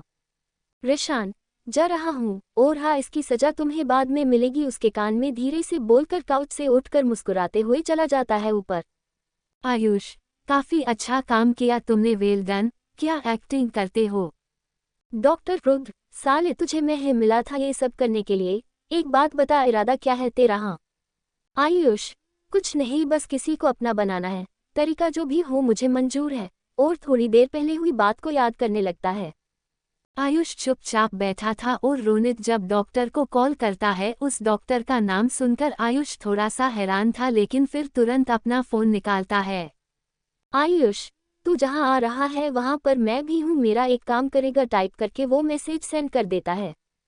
हाँ कर दूंगा, बोल काम क्या है। आयुष, ज्यादा कुछ नहीं, बस तुझे प्रिटेंड करना है कि हम दोनों लवर्स हैं और एक मिसअंडरस्टैंडिंग की वजह से बात नहीं करते एक दूसरे से, और उनके पूछने, और तू उनसे बोलेगा हम सिर्फ दोस्त हैं, समझ गया। समझ गया, लेकिन मैं तेरा लवर बनूं, इतने अच्छे भाग कहाँ मेरे, वो मजाकिया अंदाज में बोलता है। आयुष, जो बोला है वो कर, वरना तेरा सर फोड़ देना है मैंने। ये याद करके वो रुद्र से बोलता है, चल आज की ट्रीट मेरी तरफ से, मिलते हैं शाम को, लोकेशन में सेंड कर दूंगा। और दोनों हैंड शेक करते हैं और फिर रुद्र चला जाता है। आयुष भी अंदर आ जाता है। अंदर आकर देखता है तो आधे लोग गायब थे और आधे बैठे एक दूसरे की टांग खींचाई कर रहे थे। ये सब कहाँ गए, वो डैनी के पास बैठते हुए बोलता है, जो उसे ही देख रहा था। इस बात को जानते हुए आयुष जानबूझकर उसकी तरफ नहीं देखता। हर्ष बोलता है, ब्रेकफास्ट बन रहा है, देखो उसके नाम पर क्या परोसा जाता है हमें। रोनीत, समर्थ बनाना जानता है, बल्कि बहुत अच्छा बनाता है, देखना खाकर। यहाँ किचन में अलग ही जंग हो रहा था। समर्थ, नक्श, कृष, आकाश अपने अपने आइडियाज बताने में लगे थे और किसी की सुन नहीं रहे थे। समर्थ, सब यहू करोगे तो बनाओगे कब, एक काम करो सब यहाँ सब बाहर निकलो, मैं बनाता हूँ, जाओ बाहर। नक्श, हाँ तुम लोग बाहर जाओ, हम दोनों बना कर लाते हैं, ऐसे तो कुछ भी नहीं हो पाएगा जैसे तुम लोग एक दूसरे की सुन नहीं रहे हो। आकाश, अच्छा ठीक है, कुछ नहीं कह रहे हम, सब एक एक डिश चूज करते हैं और फिर ऐसे जल्दी भी हो जाएगा, क्या ख्याल है। समर्थ, हाँ ठीक कह रहे हो तुम, तो मैं बनाता हूँ, और कृष तुम सबके लिए कॉफी बना लो, और आकाश तुम जूस, और नक्श तुम मेरी हेल्प करो, ठीक है। ये कृष, हाँ एकदम मस्त प्लान है, स्टार्ट करते हैं। वो चारों जल्दी जल्दी अपना काम करने लगते हैं। इसी के चक्कर में किचन का कबाड़ा हो गया था, कहीं पे कॉफ़ी गिरी थी, कहीं पे जूस, कहीं फ्रूट्स के पील्स, और सबसे बड़ा काम, नक्श ने समर्थ को फ्लोरे देने के बजाय उसे ऑलमोस्ट खिला दिया था। लेकिन जो भी था सब बनके तैयार था। बनी हुई चीज़ों को कहाँ रखना है ये समझ में नहीं आ रहा था, क्योंकि किचन उस लायक बचा नहीं था। समर्थ, अब ये सब साफ कौन करेगा यार? तुम लोगों ने बनाने से ज़्यादा रायता फैला के रख दिया है, ऊपर से मुझे भी साथ में गंदा कर दिया। नक्श, अरे कोई बात नहीं, जल्दी से इसे साफ कर देते हैं। और फिर क्या था, वो लोग एक बार फिर से सफाई करने में लग जाते हैं। आकाश, वाव, लग ही नहीं रहा ये हमने किया है। ये तो चमकने लगा, इसमें तो चेहरा भी दिख रहा है। वो टाइल में अपना मुंह देखते हुए बोलता है। तुम लोग कितना टाइम लगाओगे? भूखे मारने का इरादा है क्या सबको? हर्ष चिल्लाए हुए आवाज देता है। उसकी आवाज सुनकर कृष कहता है, खुद तो महाराजा की तरह बैठा है और हमें ऑर्डर दे रहा, इसकी जूस में मिर्च डाल दूंगा मैं। समर्थ, चलो बाद में ये सब करना, और अपने उन्हों हाथों में बाउल लेकर बाहर चला जाता है। उसके पीछे वो लोग भी जाने लगते हैं, सब उठाकर टेबल पर सब रखने के बाद नक्श सबको आवाज देता है और खुद भी एक चेयर खींचकर बैठ जाता है। रिशान नीचे आता है और टेबल पर बैठने लगता है कि उसकी नज़र समर्थ पर जाती है, जो पूरा फ्लोरे में नहाया हुआ था। सभी आकर बैठते हैं और समर्थ की हालत देखकर हंसने लगते हैं। रोनित, तूने खाना बनाया है या खुद को बनाया है? समर्थ, ये सब नक्श की मेहरबानी है, ये सब छोड़ो, नाश्ता मरो, ठंडा हो जाएगा, इतनी मेहनत से बनाया है हम लोगों ने। और जाकर रिशान की पास वाली कुर्सी पर बैठ जाता है, क्योंकि बाकी सब बैठ चुके थे और वही जगह बची थी। रिशान, जाओ कपड़े चेंज करके आओ। समर्थ, अभी कर लूंगा, कुछ नहीं होता, भूख लगी है इसलिए मुझे खाने दो, और पहले तुम ये चख कर बताओ कैसे बना है। वो पराठे उसकी प्लेट में डालते हुए बोलता है। रिशान, सिर्फ यही खाओ, इसके साथ कुछ है नहीं क्या? वो सवालिया नजरों से समर्थ को देखता है। समर्थ, अरे इसी के अंदर सब कुछ है, रुको एक मिनट, और एल बाइट लेकर उसको खिलाता है। अब बताओ इसके साथ कुछ चाहिए अभी भी? वो अपनी पलकें झपकते हुए बोलते हुए इतना क्यूट लग रहा था, ऊपर से उसकी पलकें भी सफ़ेद हो गई थी फ्लोरे की वजह से, और भी क्यादा पोपकी दिख रहा था। रिशान, अम्मा इट्स टेस्टी, मैंने तो इससे पहले कभी नहीं खाया ऐसा कुछ, वो दिलचस्पी से बोलता है। डैनी, अहम भाई हम भी यहीं पर है, कोई हमसे भी पूछ लो, तुम दोनों तो खुलेआम रोमांस कर रहे हो, कुछ शर्म करो, बड़े बूढ़े बैठे हैं। हर्ष, अबे बुरा कौन है यहाँ, साले देख के बोला कर। आगे, डैनी, हे, वो तो मैंने बस एक डायलॉग मारा था। और पराठा खाने लगता है, क्योंकि उसे समर्थ के हाथ कभी कभी मिलता है और इतना टेस्टी बनाता है था, ऊपर से ऐसे शायद ही कोई बनाता है। वाह, मजा आ गया, खाकर बहुत दिन बाद मिल रहा है, मैं तो फोर्क खाऊंगा। सब मजे से नाश्ता एंजॉय कर रहे थे, इसी बीच रिशान की आवाज गूंजती है। रिशान, मैं पापा का ऑफिस ज्वाइन कर रहा हूँ। हर्ष के हाथ खाते खाते रुक जाते हैं। समर्थ, क्यों अभी तक तुम कोई जॉब नहीं कर रहे थे क्या, जो ऐसे बोल रहे हो पापा का ऑफिस ज्वाइन कर रहा हूँ? वैसे भी तुम एक माफिया हो, तुम्हें जॉब की क्या जरूरत है? रिशान, मुझे जरूरत नहीं है, लेकिन पापा कई बार बोल चुके, अब उन्हें मना नहीं कर सकता, इसलिए, और तुम लोग भी वही ज्वाइन करोगे, पापा ने सबको शाम को ऑफिस बुलाया है। ये सुनकर आकाश, कृष और हर्ष जो जूसे पी रहे थे, मुश्किल है उसे गले से नीचे उतार कर कहते हैं, लेकिन हम क्यों, हमें क्या जरूरत है यार जॉब की? रिशान, ये सब तुम लोग पापा से डिस्कस करना, मुझसे कुछ नहीं पता। रोनित, मैं और डैनी जा रहे हैं घर, अब यही तो रह सकते ना, और वैसे भी अब समर्थ रिशान के साथ रहेगा तो हमारा मिलने का दिन भी डिसाइड करना पड़ेगा, क्यों समर्थ? उसकी बात सुनकर समर्थ ब्लश करने लगता है और सब हंस देते हैं। आयुष, तो फिर हम भी चलते हैं भाई, यहाँ हमारा क्या काम, बाकी मिलना तो होता रहेगा। हर्ष, नक्श मेरे साथ ही रहेगा। आयुष, ये कब से हो गया, कोई लीगल वारंट है आपके पास इसे आप में साथ रखने का? हर्ष, नहीं, लेकिन मिल जाएगा कुछ दिनों में, और कुछ चाहिए आपको साले साहब? आयुष, नहीं, मुझे कुछ नहीं चाहिए, जब लड़का लड़की है खुश तो करे आयुष। सब हंसते हुए लंच करने लगते हैं। टाइम स्किप, चारों मिस्टर जिंदल के सामने बैठे थे और कॉल पर किसी से कुछ बातें कर रहे थे। हर्ष, तुझे पता है इन्होंने मुझे यहाँ क्यों बुलाया है? बल्कि मैं पापा का बिजनेस संभालता हूँ कनाडा में। रिशान, मुझे क्या पता, ये तो वही बताएंगे ना, अब मुंह बंद रख और शांति से बैठ जा, इतनी जल्दी क्यों है तुझे? मिस्टर जिंदल, हाँ तो मैंने तुम लोगों इसलिए यहाँ बुलाया है कि रिशान मेरा ऑफिस ज्वाइन कर रहा है, ये अच्छी बात है, लेकिन एक कॉन्ट्रैक्ट आया है मेरे पास, मुझे लग रहा उससे तुम चारों अच्छी तरह लीड करोगे, क्योंकि वो थोड़ा क्रीपी है जिसे तुम लोगों के अलावा कोई हैंडल नहीं कर पाएगा, इतना जानता हूँ मैं। और रही बात हर्ष की, तो उसके पापा मेरी बात हो चुकी है, इसलिए टेंशन लेने की ज़रूरत नहीं है। बाकी थोड़ी देर बाद मीटिंग रूम में चलो, वहाँ तुम लोग को डिटेल समझ आ जाएगी। क्रिश, लेकिन पापा आप मुझे क्यों इसमें ले रहे, मुझसे ये बिजनेस वगैरह नहीं होता, आप भी जानते हैं। मिस्टर जिंदल, बहुत अच्छी तरह से जानता हूँ तुम्हें बेटा, इसलिए बस इन लोगों के साथ रहना, देखना, घूमना, एंजॉय करना, ठीक है, कोई ज़रूरत नहीं है काम करने की। क्रिश, थैंक यू, आप सच में बहुत अच्छे हैं। आकाश, ऐसा थोड़ी होता है, हम तीनों से भी पूछे कि हमारा मन है या नहीं, लेकिन नहीं, ऑर्डर दे दिया बिना हमसे पूछे, और इस क्रिश के बच्चे को ऐसे बोल रही जैसे ये कहीं का राजा हो। मिस्टर जिंदल, तुम कुछ कह रहे हो? आकाश उसे खुद में बड़बड़ाता देखकर वो पूछते हैं। उनके सवाल से वो हड़बड़ा जाता है और उन्हें देखकर कहता है, नहीं, कुछ भी तो नहीं। मिस्टर जिंदल, हाँ फिर ठीक है, चलो मीटिंग रूम में, और उठकर वहाँ से चले जाते हैं। उनके पीछे ही वो लोग भी चले जाते हैं। मीटिंग रूम, वहाँ 5 लोगों के अलावा कोई नहीं था, ना कोई स्टाफ, ना ही कोई एम्प्लॉय, ना कोई मैनेजर। सामने प्रोजेक्टर ओनन था और बदली तस्वीर के साथ मिस्टर जिंदल उन लोगों को समझा रहे थे क्या करना है क्या नहीं। मिस्टर जिंदल, तो ये है हमारा प्लान, मतलब जिन्होंने ये भेजा है उनका, बाकी अपने हिसाब से इसमें चेंजेस कर सकते हैं, जैसा चाहे वैसा, उन लोगों को कोई प्रॉब्लम नहीं होगी, तुम लोगों को समझ आया ये? रिशान, पापा आप भी जानते हैं ये जो काम उन्होंने इसलिए हमें दिया है यहाँ करने के लिए, क्योंकि अगर वो फॉरेन से यहाँ कर ऐसा कुछ करेंगे, जाहिर से बात है कोई इसे आगे नहीं बढ़ने देगा, आगे क्या ये शुरू कर ही नहीं सकते इसे, ये बात वो बहुत अच्छी तरह से जानते हैं। मिस्टर जिंदल, तुम्हारी बात बिल्कुल ठीक है, लेकिन एक तरफ से देखा जाए तो इससे हमारे देश का ही फायदा होगा और सबसे बड़ा बेनिफिट हमें मिलेगा, इसमें कोई बुराई नहीं है अगर इससे हमारा देश थोड़ा आगे बढ़ जाएगा। रिशान, आपकी मर्जी, बाकी आपका काम हो जाएगा, अब हम चलते हैं, इतना कहकर वो उठकर वहां से बाहर आ जाता है और वो तीनों भी आगे। हर्ष, तुझे क्या लगता है हमें ये करना चाहिए? वो रिशान के साथ चलते हुए पूछता है। रिशान, अगर डैड ने ये काम लिया है तो क्या अच्छा ही होगा, क्योंकि वो कभी गलत काम नहीं करते, इसलिए मैंने कोई बहस नहीं की उनके साथ। क्रिश, बात तो तेरी सही है, वो कभी गलत काम नहीं करते। आकाश, हाँ, तुझे हमेशा बचा जो लेते हैं, साले उनके सामने इतना मासूम क्यों बन जाता है तू? वो घर पहुंचते हैं तो उन्हें कोई भी नजर नहीं आता। हर्ष, अब ये लोग कहाँ चले गए? नक्श, वो उसे आवाज देता है।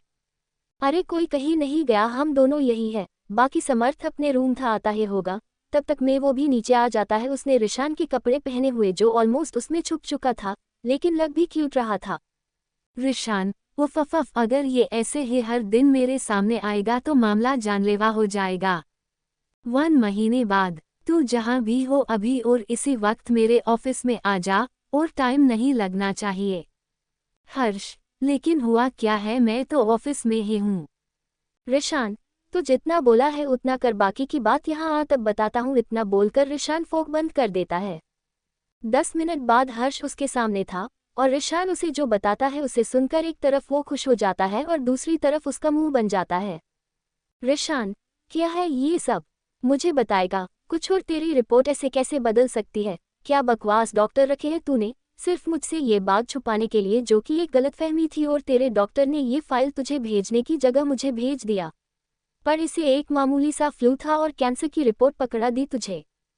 हर्ष, मुझे क्या पता था कि ऐसा कुछ होगा, इसमें मेरी क्या गलती थी? और नक्श को भी ये बात बता चुका हूँ मैं, लेकिन तुझे पता है उसके बाद वो मेरे साथ ही रहने लगा और हर चीज़ का ख्याल रखने लगा है, और मुझे आदत हो गई उसकी और उसके एफर्ट्स की जो वो मेरे लिए करता है।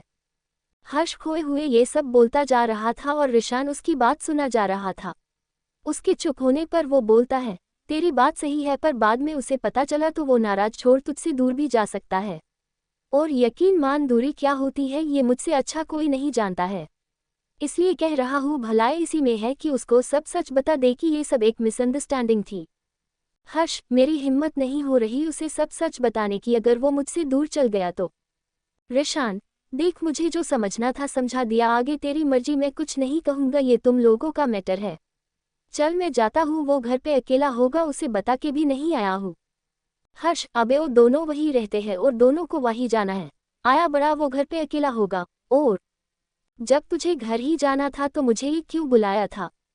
रिशान, क्योंकि मैं नहीं चाहता था दोनों में से कोई सुन ले और कुछ और ही सोच ले, क्योंकि आधी अधूरी बातें सुनकर मुझे खुद नहीं पता था तो उसे क्यों समझता।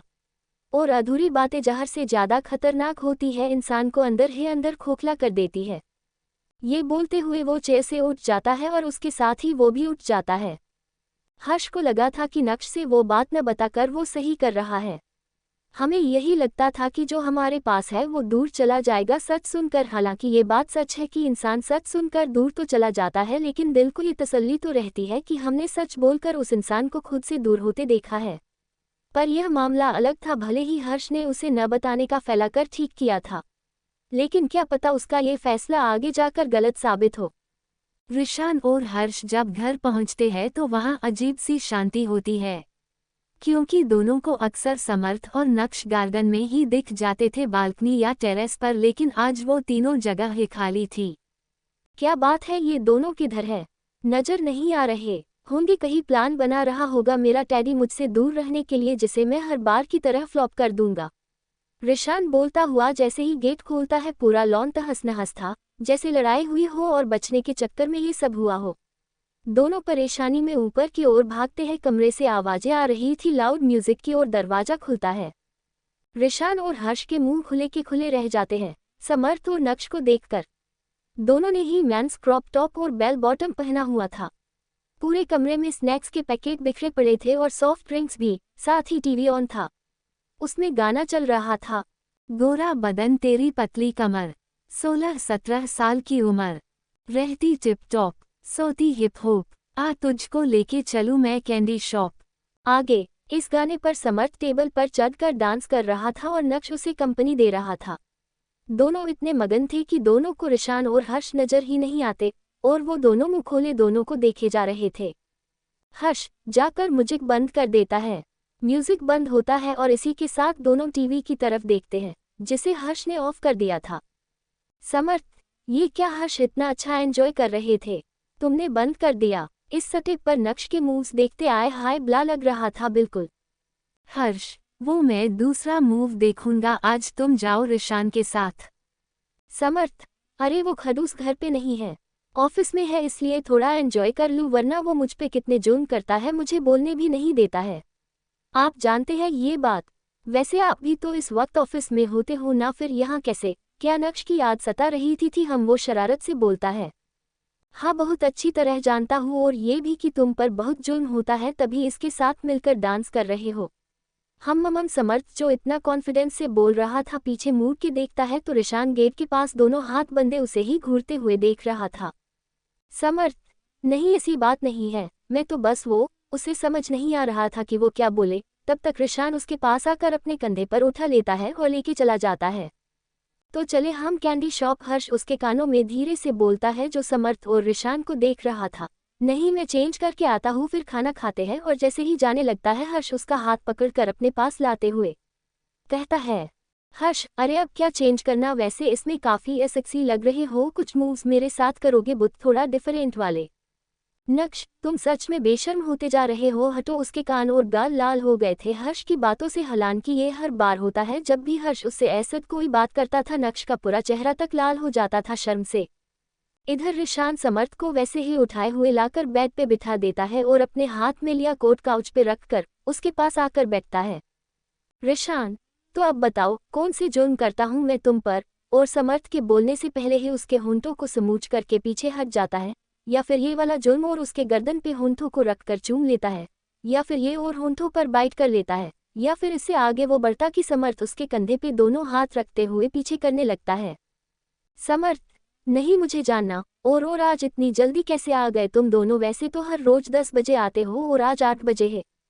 रिशान, हाँ एक्चुअली कुछ काम था, नहीं वहाँ तो सोचा क्यों ना घर आ जाए, मेटा टड्य अकेला होगा, बोर हो रहा होगा, लेकिन नहीं, यहाँ तो अलग ही जश्न हो रहा था। समर्थ, ऐसा कुछ नहीं है, हम बस थोड़ा सा मस्ती कर रहे थे, और वैसे भी हमें क्या पता था कि तुम दोनों इतनो जल्दी आ जाओगे। रिशान, अगर जल्दी नहीं आते तो मैं तो तुम्हारा ये डांस शायद ही कभी देख पाता, वैसे इस ड्रेस में काफी हॉट लग रहे हो। एक काम करो, आज से तुम यही पहनना मेरे सामने, सिर्फ समझ गए गया, इवन तुम मेरे सामने कुछ पहना ही मत करो, वो भी चलेगा। समर्थ, कुछ भी मतलब, बिना सर पैर वाली बातें कब से करने लगे तुम, और ये कैसे सोच लिया कि मैं ऐसा करूंगा भी? रिशान, तुम मेरे लिए इतना भी नहीं कर सकते क्या? समर्थ, अरे यारा तुम बोल ऐसे रहे हो जैसे कोई बहुत अच्छी चीज हो। हटो यहाँ से, मैं खाना लेकर आता हूँ तुम्हारे लिए। और उठकर भाग जाता है वहां से। रिशान, अभी भी इसे उतनी ही शर्म आती है जबकि कितनी ही बार बिना कपड़ों के देखा है। ये कहते हुए वो भी चेंज करने चला जाता है। समर्थ किचन में था और खाना निकाल रहा था कि उसका फोन बजने लगता है। इस टाइम कौन कर रहा है, और जब देखता है तो उस पे डैनी की कॉल फ्लैश हो रही थी। इतनी टाइम ये क्यों कर रहा है, और कॉल पिक करता है। डैनी, तुझे पता भी है आज क्या है? समर्थ, ऐसे क्यों चिल्ला रहा है, कान के पर्दे फट जाएंगे, आराम से बोल ले जरा। डैनी, तू इतने आराम से कैसे बैठा है, और तुझे याद भी नहीं कि आज क्या है? कैसा दोस्त है तू? समर्थ, मैं कुछ नहीं भूला, जहां तक मुझे पता है ना तेरा बीडी है, ना रोनित, ना ही मेरा, ना ही किसी और का। अब इसमें से कुछ नहीं है तो ऐसा क्या जो मैं भूल सकता है? इतना कहते ही उसके दिमाग में कुछ घूमता है। ओ शिट, सिर्फ 10 मिनट दे तू मुझे। आगे समर्थ फोन रखकर जैसे ही बाहर जाने लगता है नक्श को देखकर कहता है, समर्थ, सुनो, मैं ना बाहर जा रहा हूँ, बहुत जरूरी काम है। ये खाना तुम रिशान को दे देना, मैंने रख दिया है सब इस ट्रे में, बस ले जाकर उसे दे देना। इतना कहकर वो बिना नक्श की बात सुने भाग जाता है। नक्श, कमाल है, इतनी जल्दी में जा कहाँ रहा है, वो भी रात में, और ट्रे लेकर किचन से बाहर आ जाता है। रोनित और डैनी एक सुनसान जगह पर थे जब उन्हें किसी के दौड़ने की आवाज़ सुनाई देती है। रोनित मुस्कुराते हुए सामने देखता है जहां से समर्थ भागते हुए आ रहा था।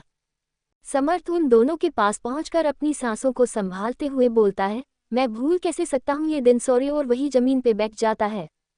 डैनी, कोई बात नहीं बेटा, तू आ गया ना, वही बहुत है, वरना मुझे लगा था अपने रिशान के चक्कर में भूल गया हमें। समर्थ, मैं ये दिन कैसे भूल सकता हूँ, वो तो रिशान की वजह से दिमाग से निकल गया था, वरना सुबह तक मुझे याद था, और वैसे भी इससे पहले मैं यहाँ जल्दी आता था, आज ये पहली बात है, समझा? डैनी, देखा, मैंने कहा था ये लड़का अपने आशिक के चक्कर में भूल गया होगा, मेरी बात सुनता कौन है? रोनित, अबे ओ ड्रामा क्वीन हो गया तो चले हम। समर्थ, हाँ चलो।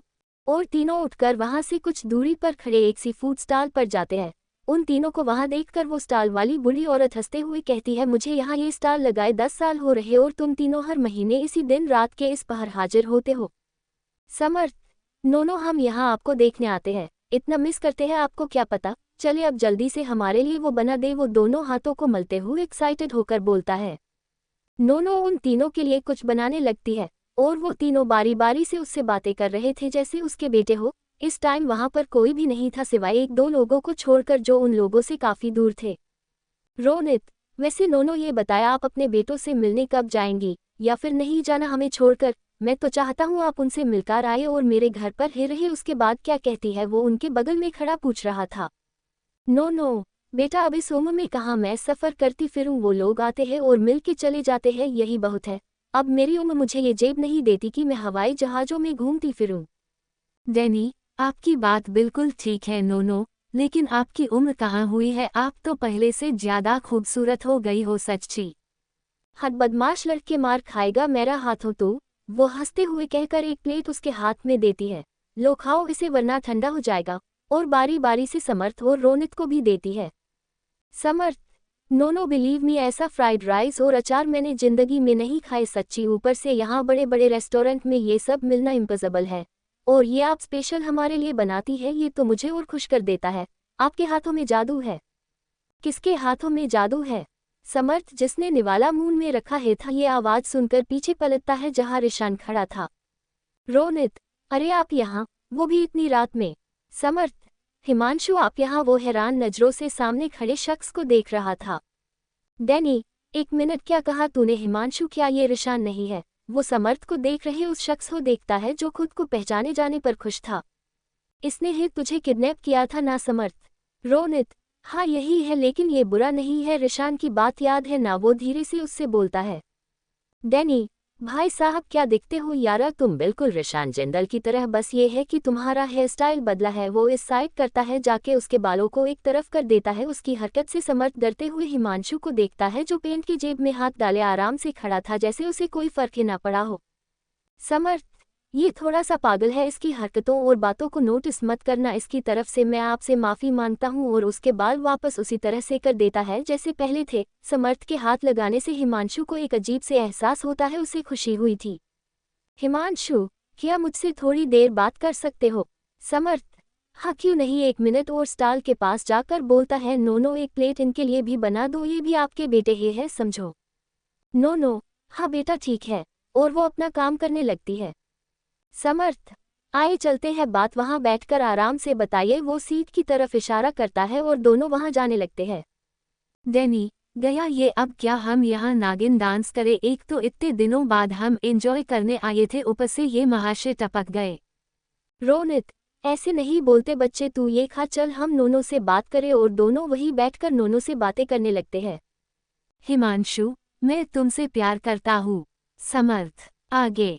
समर्थ को हैरान देखकर हिमांशु कहता है, ऐसे हैरान मत हो, ये सच है, मैं तुमसे प्यार करता हूँ और पहली बार मिला था तब से है, क्योंकि मुझे पहली बार कोई ऐसा मिला था जो मेरे डेविल रूप में भी देखकर मुझसे डरा नहीं था। वरना जिस तरह से मैंने उस लड़के को मारा था उस टाइम कोई भी देखकर मुझसे दूर भागता, लेकिन तुम वो पहले शख्स थे जिसने मुझे रोका ही नहीं बल्कि उस लड़के को बचाया भी।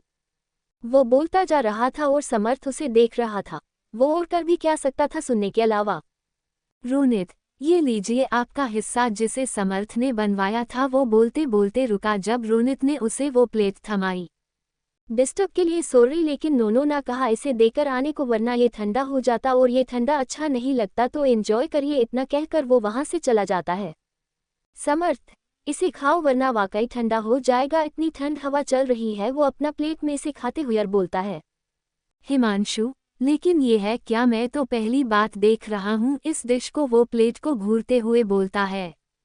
समर्थ, अरे हाँ आपने इसे पहली बार देखा होगा, मैं बताता हूँ, ये है फ्राइड राइस विथ अचार, मेरा तो फेवरेट है, वो भी नोनो के हाथों का। इसका टेस्ट तो आपको खाकर ही पता चलेगा। खाए और एक चम्मच उठाकर उसके मुंह के पास ले जाता है। हिमांशु, वो उसके हाथों से खाता है और समर्थ को देखता है, इट्स रियली अमेजिंग, और फिर खाने लगता है जैसे बरसों के बाद खाना खाया हो। लेकिन समर्थ जानता था वो अकेला रहा है और अकेला रहना कैसा होता है, ये बात वो अच्छे से बता सकता है। समर्थ, आपको मेरी लोकेशन कैसे पता चली? वो खाते हुए अचानक उससे पूछता है। हिमांशु, मैंने तुम्हारा मोबाइल ट्रेस बिल्कुल नहीं किया, डरो मत। वो तो माओ इस रास्ते से गुजर रहा था, अचानक मेरी कार खराब हो गई और मेरी नज़र इधर पड़ी तो आ गया। कितने सफाई से झूठ बोला था इस बंदे ने समर्थ से, और समर्थ उसकी बातों पर विश्वास करके दोबारा कुछ पूछता भी नहीं। हिमांशु, वैसे तुमने मेरे सवाल का जवाब नहीं दिया। समर्थ, मैं किसी और से प्यार करता है। हिमांशु, और यकीनन ये कोई और रिशान होगा। समर्थ, हाँ, जो इंसान मेरे लिए दूसरा जन्म ले सकता है और मैं उसके लिए, तो क्या मैं उसे अपना नहीं सकता? हिमांशु, क्या तुम इस दूसरे जन्म पर यकीन रखते हो? समर्थ, हाँ बिल्कुल रखता हूँ। इसकी बस ये वजह है को रिशान मुझे मिला आज है, लेकिन वो मुझे नज़र पहले से आता था। कई बात तो मुझे ऐसे सपने भी आए जिस पे यकीन करना भाई मुश्किल है, लेकिन जब मैं रिशान से मिला तो यकीन हुआ वो सच था। हिमांशु, क्या मतलब मेरा कोई चांस है नहीं, तुम ये कहना चाहते हो? वो हंसते हुए समर्थ से बोलता है। समर्थ, चांस है बहुत सारे, लेकिन मुझे छोड़कर आप किसी से भी कह सकते हैं, वो कभी आपको मना नहीं करेगा। आप भले ही दूसरों को बुरे लगते हो लेकिन है नहीं। हिमांशु, अभी तुमने कहा मैं लोगों को बुरा लगता हूँ, ऐसे में कौन मुझे अपनाएगा? समर्थ, अरे मेरे कहने का वो मतलब नहीं था, जिसे आपको पसंद करना होगा वो कर लेगा, दिल से आपके बिहेवियर से उसे कोई फर्क नहीं पड़ेगा, अगर वो आपको अंदर से जान जाता है तो। लाए ये मुझे दे। समर्थ उसके हाथ से प्लेट लेते हुए बोलता है और उठ जाता है, उसके साथ हिमांशु भी उठ जाता है। समर्थ, नोनो ये लीजिए, और हाँ ये रहा आपके लिए हमारा प्यार। वो अपने पर्स से नोट की एक गड्डी निकाल कर रख देता है। नो बेटा, जब जानते हो मुझे इसकी कोई ज़रूरत नहीं है, मैं अपने खाने पीने के लिए खुद का बंदोबस्त कर लेती हूँ, फिर क्यों देते हो? रोनीत, नो हम जानते हैं आप बहुत अमीर हैं, हमारे ये पैसे आपके लिए कुछ नहीं है। आपके बेटे आपको हर महीने सैलरी जो भेजते हैं, लेकिन जैसे आपको ये स्टार लगाना अच्छा लगता है वैसे हमें आपसे प्यार करना अच्छा लगता है, समझी मेरी प्यारी नोनो? वो उनको प्यार से गले लगाते हुए बोलता है। हिमांशु, वैसे नोनो आपके हाथों में सच में जादू है, क्या मैं भी यहाँ आकर ये खा सकता हूँ रोज? वो उनकी तारीफ करते हुए बोलता है। नोनो, हाँ बेटा, क्यों नहीं, तुम रोज आना, मैं तुम्हें यही खिला कर दूंगी, आखिर तुम भी मेरे बेटे हुए जैसे ये तीनों हो। वो हंसते हुए प्यार से उससे बोलती है। चारों वहां से अपने अपने घर चले जाते हैं और समर्थ को हिमांशु ड्रॉप करने जाता है क्योंकि समर्थ टैक्सी से आया था, वो जल्दी में कार लाना भूल गया था। हिमांशु कार रिवर्स कर हे रहा था कि वहां पे रिशान की गाड़ी आकर रुकती है। सामने आने की वजह से वो रिवर्स नहीं कर पाता। रिशान को वह देखकर समर्थ कार से उतरता है और हिमांशु भी ड्राइवर सीट से बाहर आता है। रिशान बाहर आकर हिमांशु के मुंह पे कस के एक पंच मारता है और वो कार की गेट से लड़ जाता है। समर्थ, रिशान ये क्या कर रहे हो? रिशान समर्थ की बात सुने बिना उसका हाथ पकड़ा है और ले जाकर कार में बिठा देता है और वहां से निकल जाता है। हिमांशु उसे जब तक समझ आया कि उसके साथ क्या हुआ था, तब तक रिशान समर्थ को ले जा चुका था। हिमांशु, शिट, ये रिशान मुझे समर्थ के पास क्यों नहीं आने देता, जबकि मैं सिर्फ उससे बातें करना चाहता हूँ। वो कार की बोनट पे पंच मार देता है, उससे गुस्सा कंट्रोल नहीं हो रहा था। समर्थ, रिशान प्लीज स्लो ड्राइव करो, पागल हो गए हो क्या? रिशान उसकी बात सुने बगैर तेजी से कार ड्राइव कर रहा था। उसका बस चलता तो वो अभी हिमांशु का खून कर देता। वो बाय रोड से जाते हुए सारे सिग्नल्स तोड़ रहा था, लेकिन किसी की हिम्मत नहीं थी उसे रोक सके क्योंकि वो जानते थे ये कार किसकी हो सकती है। वो दोनों घर पहुंचते हैं। रिशान कार से बाहर आकर बिना कुछ बोले गुस्से में अंदर चला जाता है। वही लॉन में बैठे हर्ष और नक्श उसे इस मूड में देखकर हैरान हो जाते हैं, क्योंकि वो गया तो बहुत अच्छे मूड में थे और वापस आने पर क्या हो गया। तभी समर्थ को वो लोग उसके पीछे भागकर जाते हुए देखते हैं। नक्श, रिशान को क्या हुआ? अच्छा खासा तो गया था यहाँ से। हर्ष, शायद कुछ हुआ हो, शुभ पूछेंगे हम उससे, अभी चलो सो जाओ, वो लोग आ गए ना, अब तसल्ली मिल गई तुम्हें कि नहीं? नक्श, हाँ चलो, और दोनों उठकर वहां से चले जाते हैं सोने, क्योंकि वो दोनों इसलिए ही बैठे थे कि दोनों के आने पर पूछेंगे क्या हुआ था, लेकिन यहाँ मामला कुछ और लग रहा था। रिशान कमरे में आता है और चेंजिंग रूम में चला जाता है, क्योंकि उसे समर्थ से अभी सामना नहीं करना था, वरना कुछ भी हो सकता था जिसका पछतावा वो नहीं करना चाहता था। समर्थ, रिशान मेरी बात सुनो, क्या हुआ है? ऐसे क्यों बिहेव कर रहे हो? आराम से बैठकर बात नहीं कर सकते? ऊपर से हिमांशु को तुमने मारा।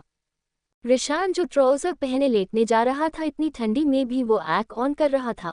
उसकी बात सुनकर जलती निगाहों से उसकी तरफ देखता है और रिमोट को फेंक कर जाके बेड की साइड में लेट जाता है। उसकी बैक साइड समर्थ की तरफ थी। समर्थ, मेरी बात तो सुन लो। रिशान, मुझे कुछ नहीं सुनना, टेडी चुपचाप सो जाओ।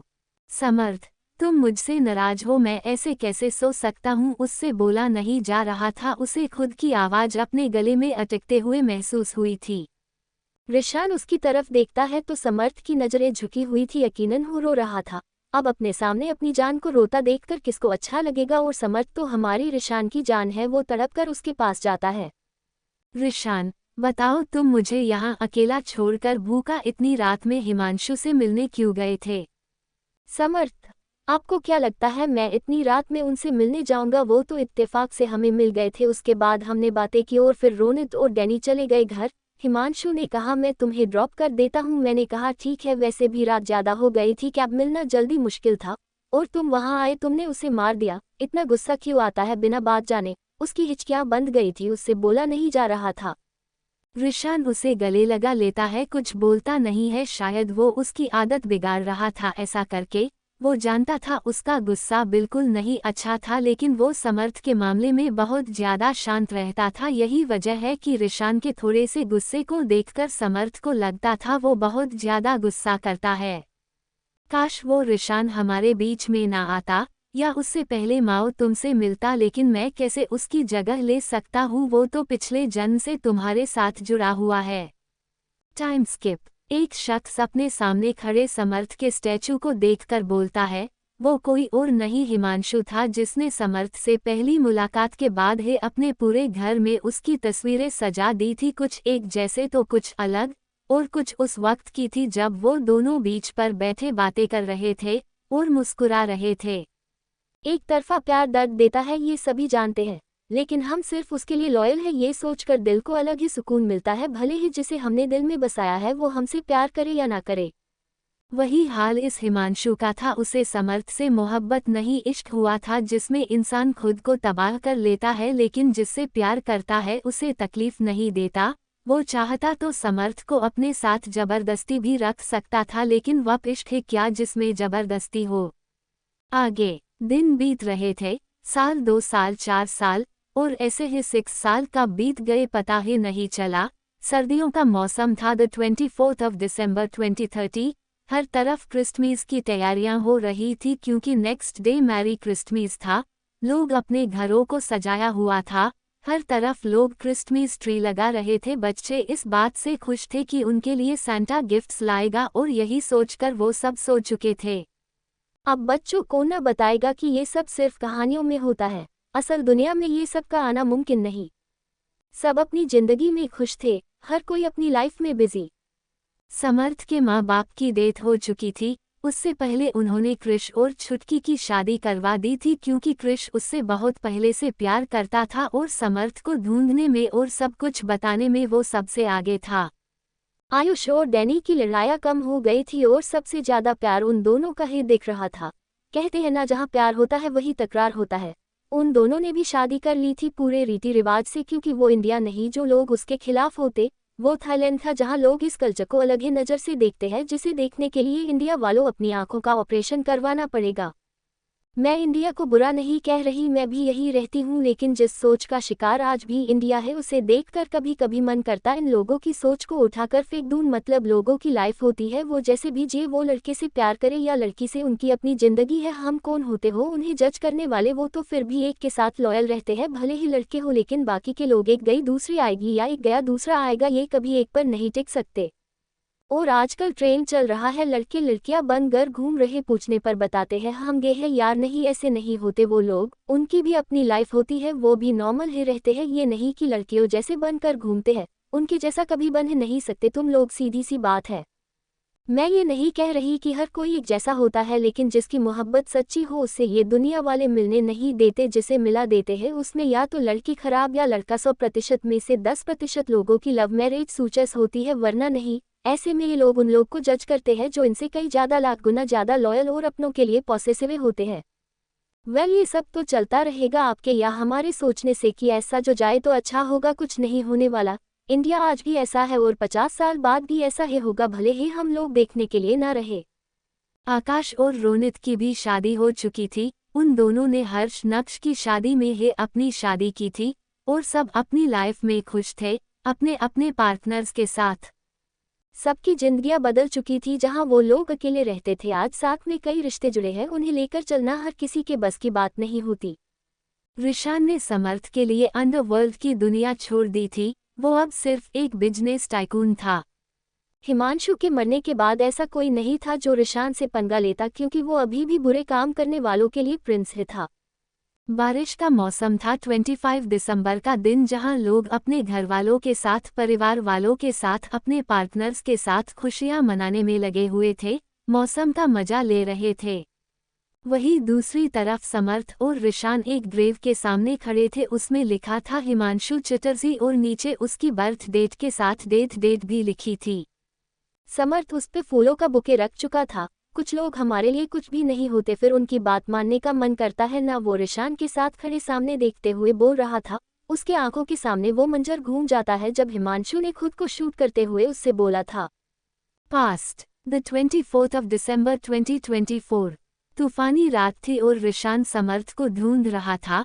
पागलों की तरह वो रोड पे भीगते हुए भागे जा रहा था, उसे बस अपने टेडी तक पहुंचना था। इतनी सर्दी में वो एक शर्ट पेंट पहने उस तेज बारिश में जिससे चोट लग रही थी, उसमें भी वो सिर्फ समर्थ को ढूंढ रहा था। कोई इतना प्यार कैसे कर सकता है किसी से? करता है ना हमारा रिशान अपने टेडी से। बहुत ढूंढने के बाद वो उस जगह पर पहुंच जाता है जहां पर कुछ भी नजर नहीं आ रहा था, समंदर और उसे आगे जंगल, एक छोटा सा घर जिसमें से हल्की रोशनी दिख रही थी। उसे देखकर रिशान के आंखों में सामने वो मंजर घूम जाता है जब उसने इस जगह पर इसी घर में करण को दर्द से तड़पते देखा था। उसे अपनी जान निकलती महसूस हुई थी। रिशान दौड़कर वहां जाता है और समर्थ उसे एक लकड़ी के खाट पर लेटा दिखता है, वो शायद बेहोश था। रिशान उसके पास जाता है और उसे देखने लगता है, उसे चोट कहीं भी नहीं आई थी। वो उसके चेहरे को देख दोनों हाथों में लेकर थपथपाने लगता है, बारिश में भीगा वो इतनी सर्दी में सिर्फ समर्थ को होश में लाने की कोशिश कर रहा था, हालांकि वहां आग जलने की वजह से हल्की हल्की रोशनी के साथ गर्माहट भी थी। उसके ठंडे हाथों के लगते हैं समर्थ की आंखें हल्की से खुलती है और फिर उसे अपने सर में दर्द होता है, जिसकी वजह से वो अपनी आंखें दोबारा बंद कर लेता है। समर्थ ये आवाज सुनकर वो आंखें खोलता है और रिशान को देखकर कुछ बोलने की कोशिश करता है। तभी बाहर गाड़ी के रुकने की आवाज आई थी, शायद वहां कोई आया था। समर्थ, रिशान, वो मैं। इससे पहले वो कुछ बोलता कि एक आदमी अंदर आकर दोनों को वहां देखता है और रिशान को देखकर उसकी आंखें हैरत से फैल जाती है। रिशान पीछे मुड़कर उसे देखता है और उसकी सर्द आंखें अंगारों में बदल जाती है। वो उसका सबसे पुराना राइवल था जिसने रिशान के अंडरवर्ल्ड में आते ही उससे दुश्मनी ले ली थी और तब से उसे खत्म करने के मौके ढूंढने लगा और खुद कहीं गायब सा हो गया था। और करण को भी मारने वाला यही था। उसे लगा वो रिशान की कमजोरी है, ऐसा करने से वो टूट जाएगा और फिर उसे आसानी से वहां से हटा देगा, लेकिन उसे नहीं पता था कि उसकी ये गलती है उसी पे भारी पड़ेगी और उसे वो कंट्री छोड़कर जाना पड़ा था। तब से लेकर अब उसे मौका मिला था रिशान को अपने रास्ते से हटाने की, लेकिन उसे नहीं पता था रिशान उस तक इतनी जल्दी पहुंच जाएगा। समर्थ, रिशान ये वही है, इसी ने मुझे यहाँ बेहोश करके रखा है, इसी ने मुझे सर पे मारा था, वो रोनी सूरत बनाते हुए बोलता है। मुझे मारने से पहले सोच लेना मेरे साथ कोई और भी है, वो शैतानी मुस्कुराहट लिए बोलता है। कौन है तेरे साथ? ये आवाज बाहर से आई थी, जिसे सुनकर तीनों बाहर जाते हैं और वहां हिमांशु आराम से उस बारिश में खड़ा भीग रहा था। तू आ गया, सही किया, अब इन दोनों को मारकर हम दोनों राज करेंगे अंडरवर्ल्ड की दुनिया पे। और इसी के साथ गन चलने की आवाज आती है और वो आदमी हंसते हुए जमीन पर गिर जाता है और एक के बाद एक पूरे 5 गोलियां उसके सीने में उतारी जा चुकी थी। बादल तेजी से गरज रहे थे और साथ में बिजली भी अपनी आवाजों का डर बनाए हुए थी। मुझे धोखेबाज लोग पसंद नहीं है, हिमांशु रिवॉल्वर को देखते हुए बोलता है और फिर समर्थ और रिशान की तरफ देखता है। हिमांशु, ये मुझसे उस टाइम मिला था जब मैं तुमसे समर्थ को छीनने की प्लानिंग कर रहा था। मुझे नहीं पता था कि इसने ही मेरे भाई को मारा था, वरना कभी इसे हाथ ना मिलाता। मैं बुरा भले ही हूँ मगर कभी किसी को धोखा नहीं दिया, जो करता हूँ सामने करता हूँ, बुजदिलों की तरह छुपकर वार नहीं करता। लेकिन मैं भूल गया था, प्यार दो तरफा हो तभी मुकम्मल होता है, एक तरफा मोहब्बत हो या इश्क इंसान को खा के करता है। मैं अब तुम दोनों की जिंदगी में कभी नहीं आऊँगा, वादा रहा।